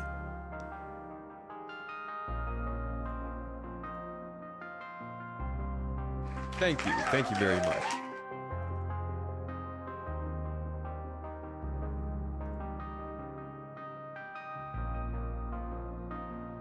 Receiving Greybox and Lot Zero in tandem. All right. I know this isn't the correct ship, but we're going to do it anyways. Receiving Greybox and Lot Zero in tandem. This is so wrong. Like the unannounced ships, I am very, very wrong on at this point. We're gonna ask if this is a Wolf variant, and if it might be possibly releasing sometime in the next couple of weeks. I have no idea when it would be releasing, but it's definitely October, possibly November. Maybe it's one that's also coming at CitizenCon. I don't know. Maybe they're releasing 3 ships at CitizenCon. That'd be hefty. All right, the 4th unannounced ship is Greybox review in early September with the LOD work due early in October. Some of the downstream teams began their tasks too. I'm gonna say this is the one that had the cargo problems that we read about here. So we're gonna update this and say LOD work due early in October. Some of the downstream teams began their tasks too. So Greybox review. Wait, did that say it was passing its review? Yeah, passed its Greybox review early in September. Early in September. LOD work in October. So we'll move this one up to Lot Zero, and I guess that's probably coming CitizenCon as well. This is a lot of ships, guys, that are all reaching Lot Zero at the same time. Like, a lot of ships. They are running out of places to launch all these ships. Let me see. So we've got 1, 2, 3, 4. We have 4 ships at Lot Zero. Another ship at Final Art. And the RSI rework definitely coming out soon. So that's six ships that are no doubt going to be released between now and December. And that's not including the Perseus, which we know will be coming out at IAE. What the fuck, dude? It's like 3 months left. And they've got basically 7 ships to release before the end of the year. That is ridiculous. Jesus. Okay. The Apollo got released, so we can actually move this down. Oh, that's not the Apollo. Thank you for your service, Apollo. They have been doing a ship a month for the year. Yeah, that's getting on 2 ships for the month.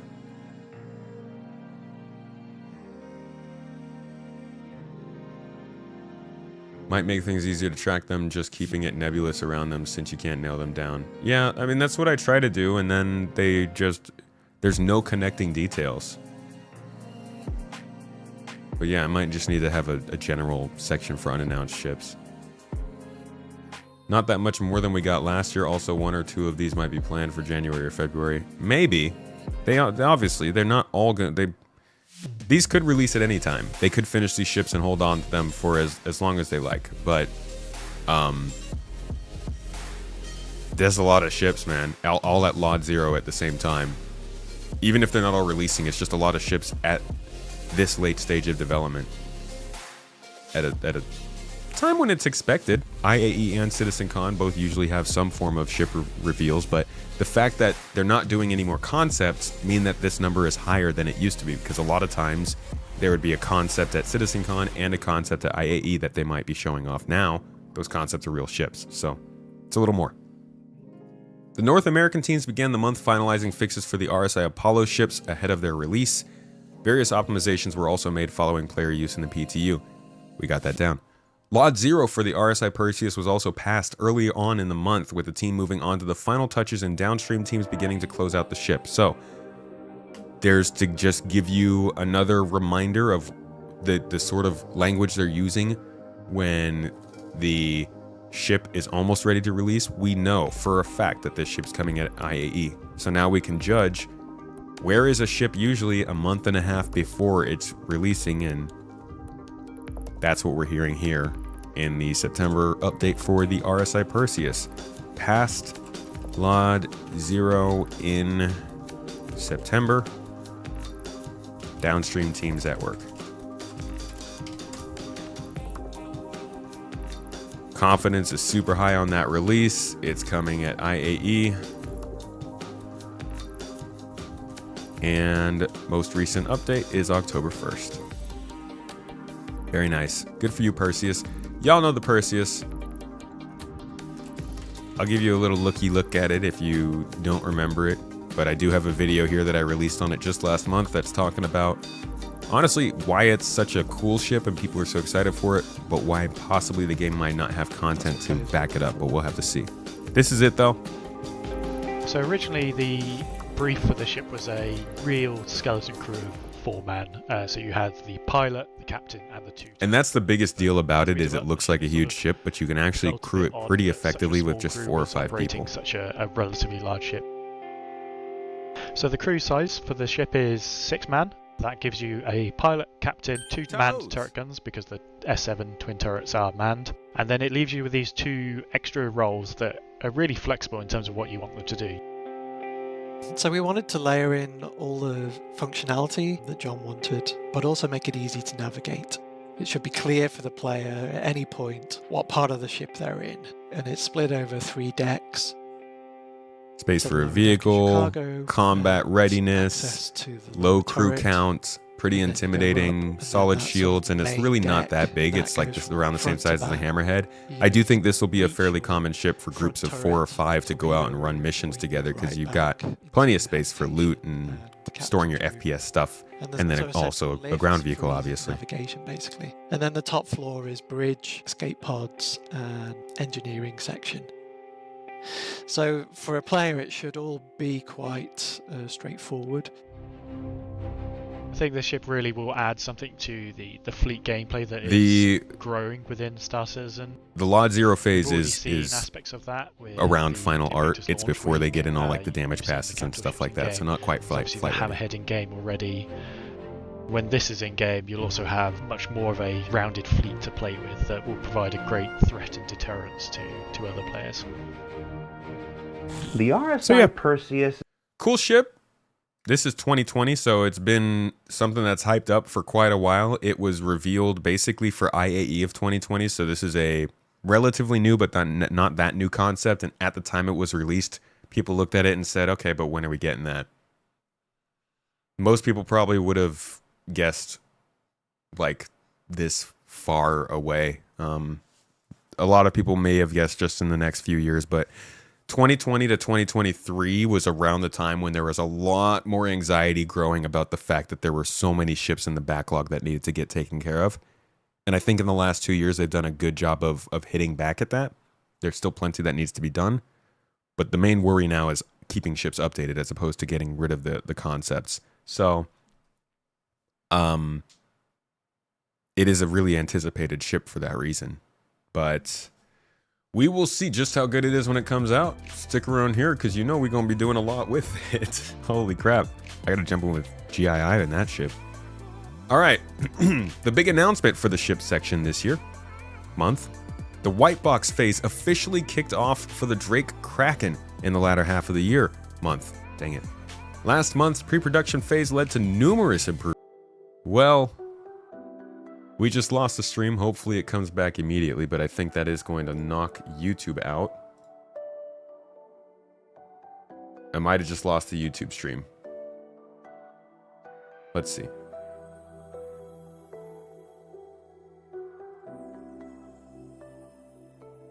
YouTube, hey, what's going on? What's happening? What is going on?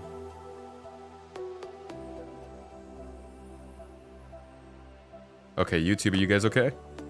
Are we good? Thank God it never got knocked out. Okay, it's always a bad freaking deal when YouTube gets knocked off the stream. Thank God. All right, and Twitch, you guys are good? Cool. I don't know what happened there. We have a little bit of, we have a couple guests over right now, so maybe there was a download going on or something. Anyways, back to the Kraken. This is a big ship in terms of what it promises, in terms of its size. It's a capital class ship. It's 270 meters long in concept. It will grow. Don't get that mistake. It's 104 meters wide, 64 meters tall. Crew of 10. Crew of 10 suggested. This is the kind of ship that is used as a pirate base, as a space station. Literally, check this out. If we go back to building a dynamic universe Star Citizen, this is where they used to talk about, they tried to tell us about the economy they wanted to build and how it's supposed to work. If you look at the pirate base, and let's head back and check out the prices again. when the pirates were using a ship as their home base, check out what ship they were using. Speed it up a little bit, not 200. It's 200 too fast. That's what's going on. So they're on. Wait.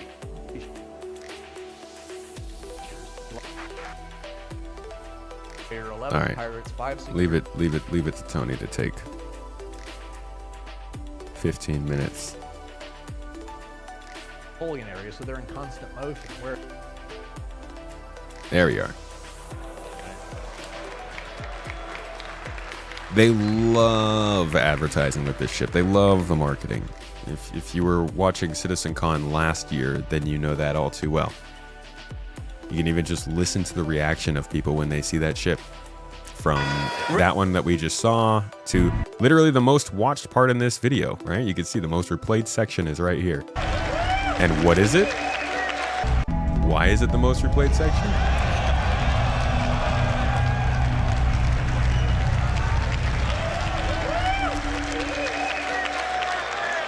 Because people are obsessed with the Kraken.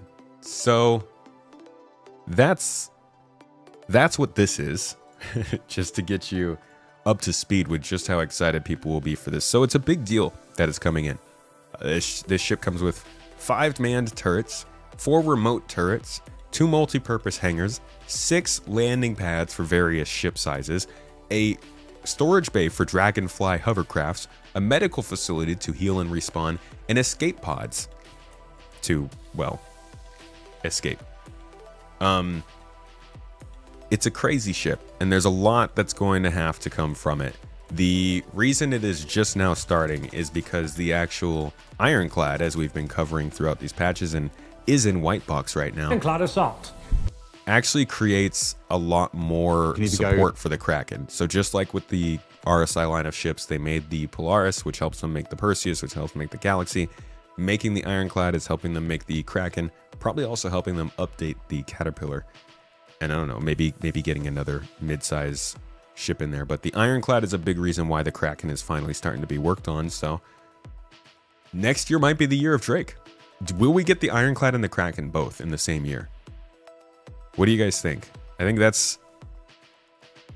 don't think that's guaranteed. I used to think that the Kraken would come in Q4 2026, but the Ironclad has been in white box and just in general being worked on for like 4 months now, and it's still in white box. If the Kraken's just now hitting white box, is it going to be in white box still in 6 months? We'll keep it at 2026. I'm going to keep it at medium confidence that we will see it. Oops. Because I'm just not really sure about it. But the most recent update was October 1st. Entered white box in September. Updated. It's now biggity blue. Yeah, you guys think 2027?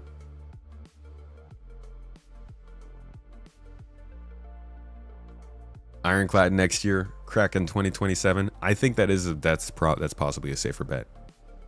We will return to this next month and make a call. All right, finally, 2 unannounced vehicles progressed to. One moved through the gray box while the other entered white box. These are vehicles, not ships, but sometimes vehicles do mean ships in the monthly reports. It's actually quite annoying. Bruh.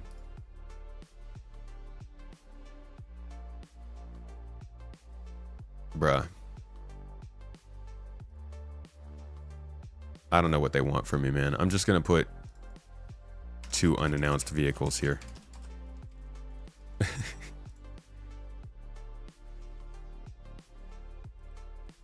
One in white box and one. I hate it when they do this. One in gray box.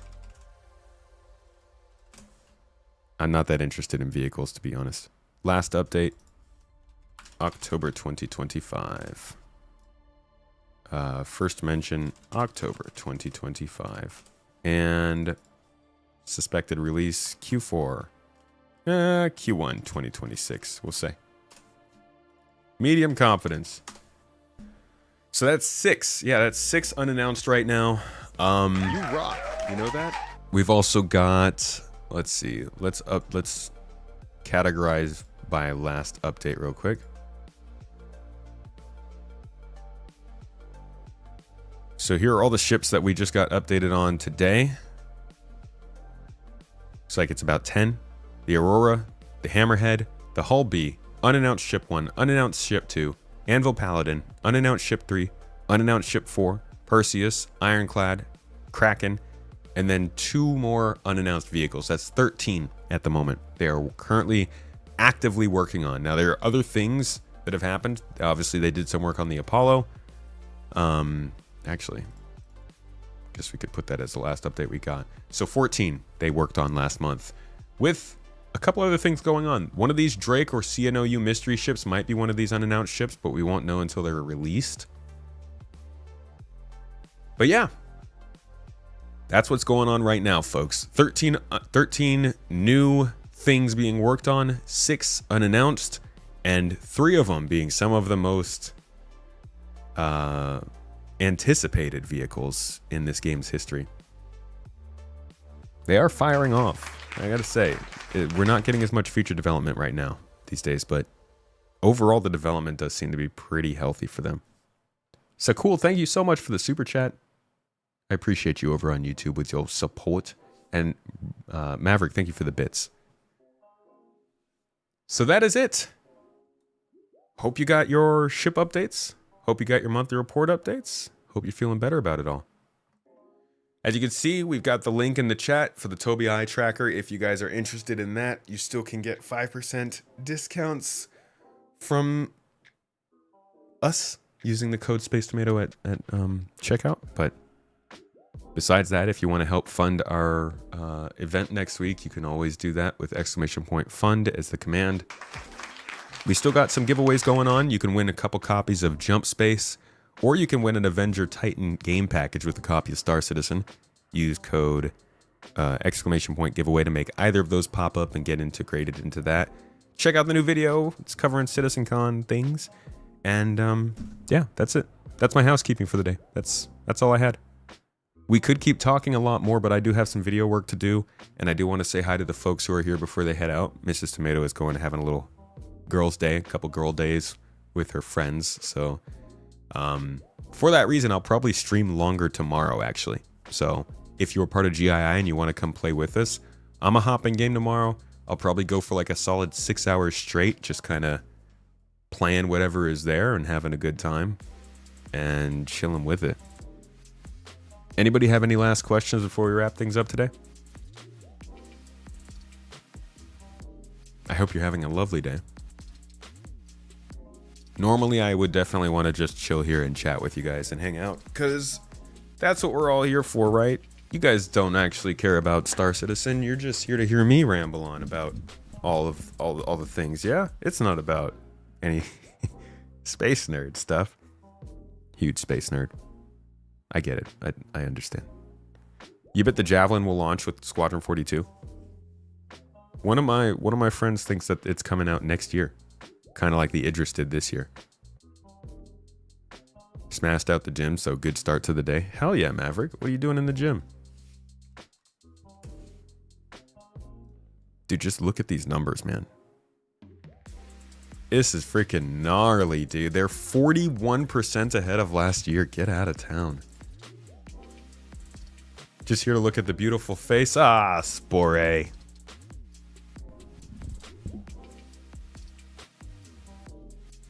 Even their player numbers. They've already almost added as many players as they did last year. And we're not even into November yet. You keep my hope and hype alive. Keep it up. Hey, man, thanks. I heard that I was going to single-handedly crash the whole game because of my negativity. Any reason the Arastra isn't on the list? It's just not being worked on right now. Once they get to it, we'll be tracking it closely, hyping it up. Whoa, Maverick, you did an ultra marathon, dude? When did that happen? That's sick. Appreciate the work you put into this stuff. Thank you for coming and checking it out and watching it.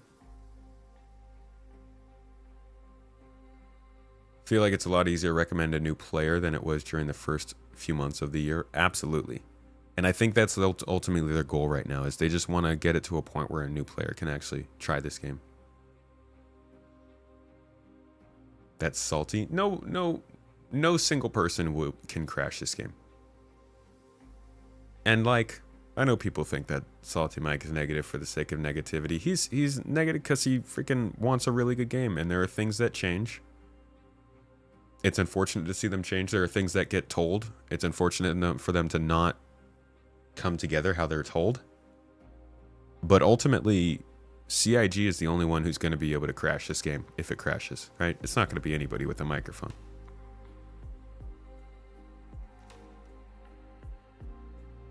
Hey, you say Space Tomato and negativity don't go hand in hand. But if I am not known for being both positive and negative, I'm not doing my job right. I don't want to be.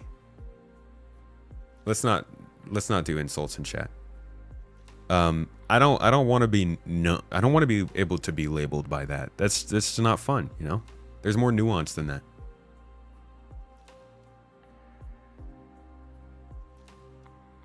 I don't want to be known for being too positive. I don't want to be known for being too negative. I want to be known for having opinions that go either way, and sometimes I'm right, sometimes I'm wrong. Sometimes the majority disagrees, sometimes they don't. That's the best way, I think, to cover something. Moderation is key. In all things, moderation is key. Except for maybe a joint sometimes.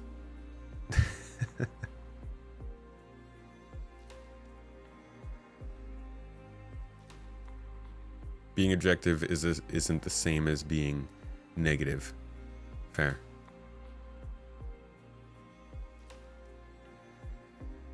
Some people go a little bit too far. I will give you that. I always tell people I was one of those people who, when Anthem came out, I literally stuck around the Anthem subreddit and trolled people and like made jokes at the game's expense because I was annoyed that it came out in the way it did, and I was salty and I wanted to be angry about it. But it got old. Within like 2 weeks, I was over it. I was like, okay, I want to play other things that I enjoy, you know? So I don't understand people who will stick around and make it their goal over weeks or months or years to trash something and talk something badly and save people from the scam. Like, go do something you enjoy with life. It's so much better that way. Life, I mean. Anthem had a lot of potential, man. Anthem's sad. The story of Anthem's real sad. But it is what it is. Maybe somebody someday will take that concept and make something good out of it. Anthem, Titanfall, Spore, SimCity, Command and Conquer. EA has sat over so many franchises with just rough endings. Sad day. Major sag. All right, guys. I'm going to wrap things up. I'm heading out for the day. I got another video to work on for you. Oh, this is going to be a good one. It is a video that literally the thumbnail or the title or whatever, I don't know. The idea of the video is, when is Star Citizen releasing? A really, really stupid video idea to take on, but I'm here for it. It's that season. So expect to see that sometime probably early to mid next week. And if you haven't checked out the newest video about Star CitizenCon Direct and what to expect there, it is up on the channel.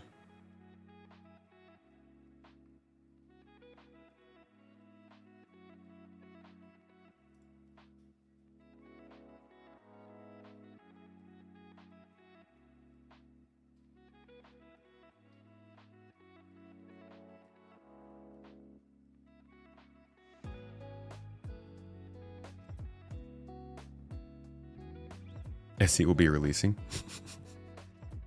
Didn't EA get sold to Arabia? It got sold to a group of investors.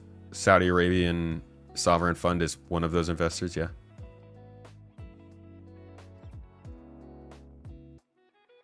Thoughts on Xbox price increases? They suck, dude. Xbox has lost the plot. Xbox is so freaking weird. The way that they're doing their stuff is so weird. Their priorities are so weird. I don't know what the heck Xbox is trying to do. They push everyone towards Game Pass, and then they take away value from Game Pass. I don't get it.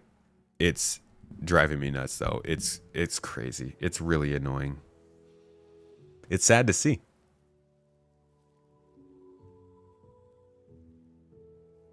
The console price went up last month, and then the Game Pass price went up today, or yesterday, 2 days ago, 3 days ago, whatever.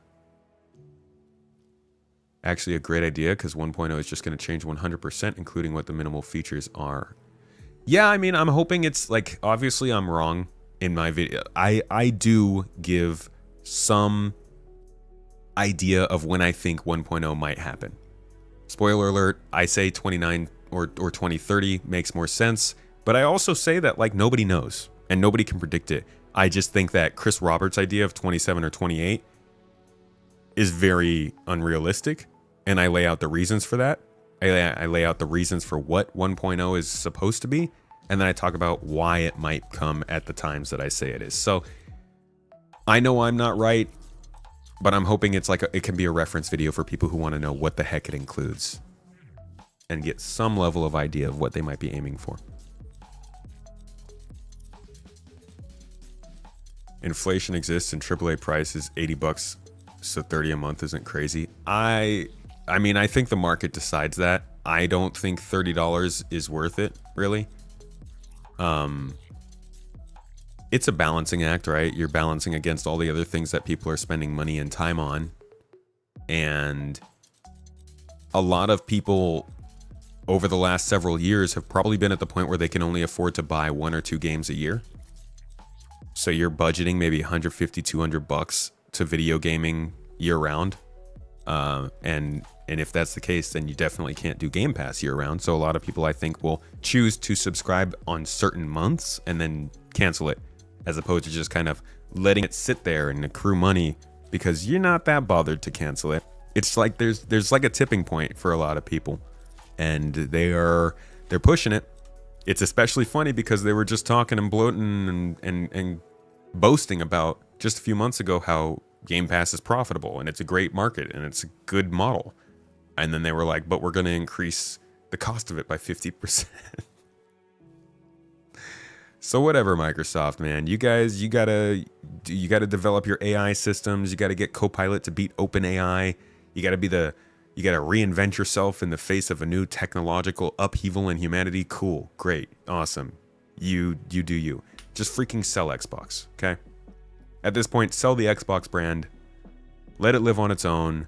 Don't shackle it to a company that's obsessed with being the top in enterprise and software and communications and consumer electronics. Let it be its own company that focuses on gaming, but instead they're just going to keep driving it into the ground. Great. Love that. Don't let your childhood heroes become adult heroes. Yes. It's a bummer. But I guess at some point we'll all be just sitting with very basic PCs next to our living room TV anyways. Whatever. Either way, $360 per year, so cost of 4 or 5 games, that's not much for most gamers. Brother, I would not get into the business of dictating what is or is not a lot of money for people in this economy. Especially outside of the US. Holy shit. I wonder how much it costs in Turkey. Wait. Turkey Game Pass prices, because... Woo! That local pricing, oh my god! For the record, this is less than $10 a month for, for Game Pass Ultimate in Turkey. Jeez, so, okay, so this is more... American focused then? Or maybe it just depends on where you are. These are pricing changes from... I don't even know what the date is. Oh, these are pricing changes from last year or earlier this year. $17 it went up to. 17 it went up to 20. Yeah, so these are the pricing changes from earlier this year, I think. At that same time, it went from 209 to 300. So it's very much localized pricing, which is good on their part. But Jesus.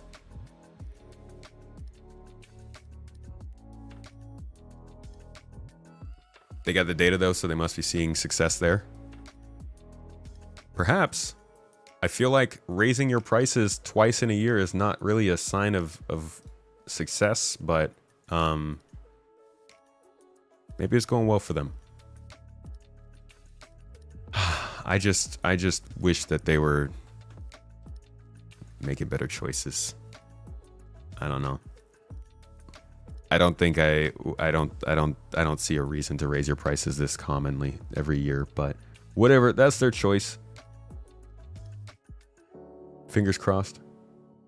Now it's $46 for you guys. Yikes.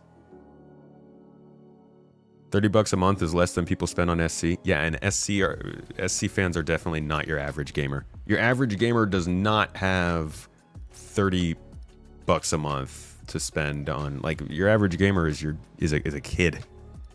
It's somebody probably anywhere from 13 to 23 years old who's in some form of school and probably not working a full-time job and is using somebody else's money.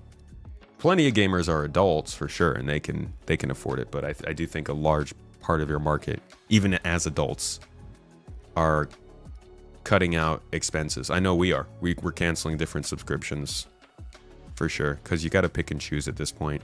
Things are getting more and more expensive each time, so you got to pick and choose which subscription you can get, and I think Game Pass is a good deal, but it's losing that value year by year as it increases. So at some point, hopefully they don't trip across that line. Either way, average gamer's now 36. Ooh, let's go. I'm young still.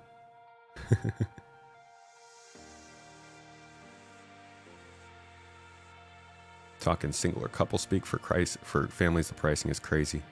If you can share it, it is a good price for a family, yeah. All right, y'all. You guys have a good day. Like Maverick said, it's time to get out of here. I'm going to go have my day. You have your day. Enjoy your weekend. Have a wonderful time. Treat yourselves well, folks. You're good people. I appreciate you being here, your company, your chat. Just coming and joining me to talk about cool games that are a lot of fun. It's a dream come true. Thank you all for joining for it. I hope we see some good stuff next week in Star Citizen. Hope we get some good stuff to talk about. You know I'll be here to do it.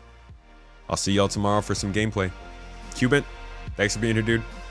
Much love to you all. Treat yourselves well. Eat something you love. Hug somebody you love. Do something you love. And have a wonderful day. You're great people. Bye-bye.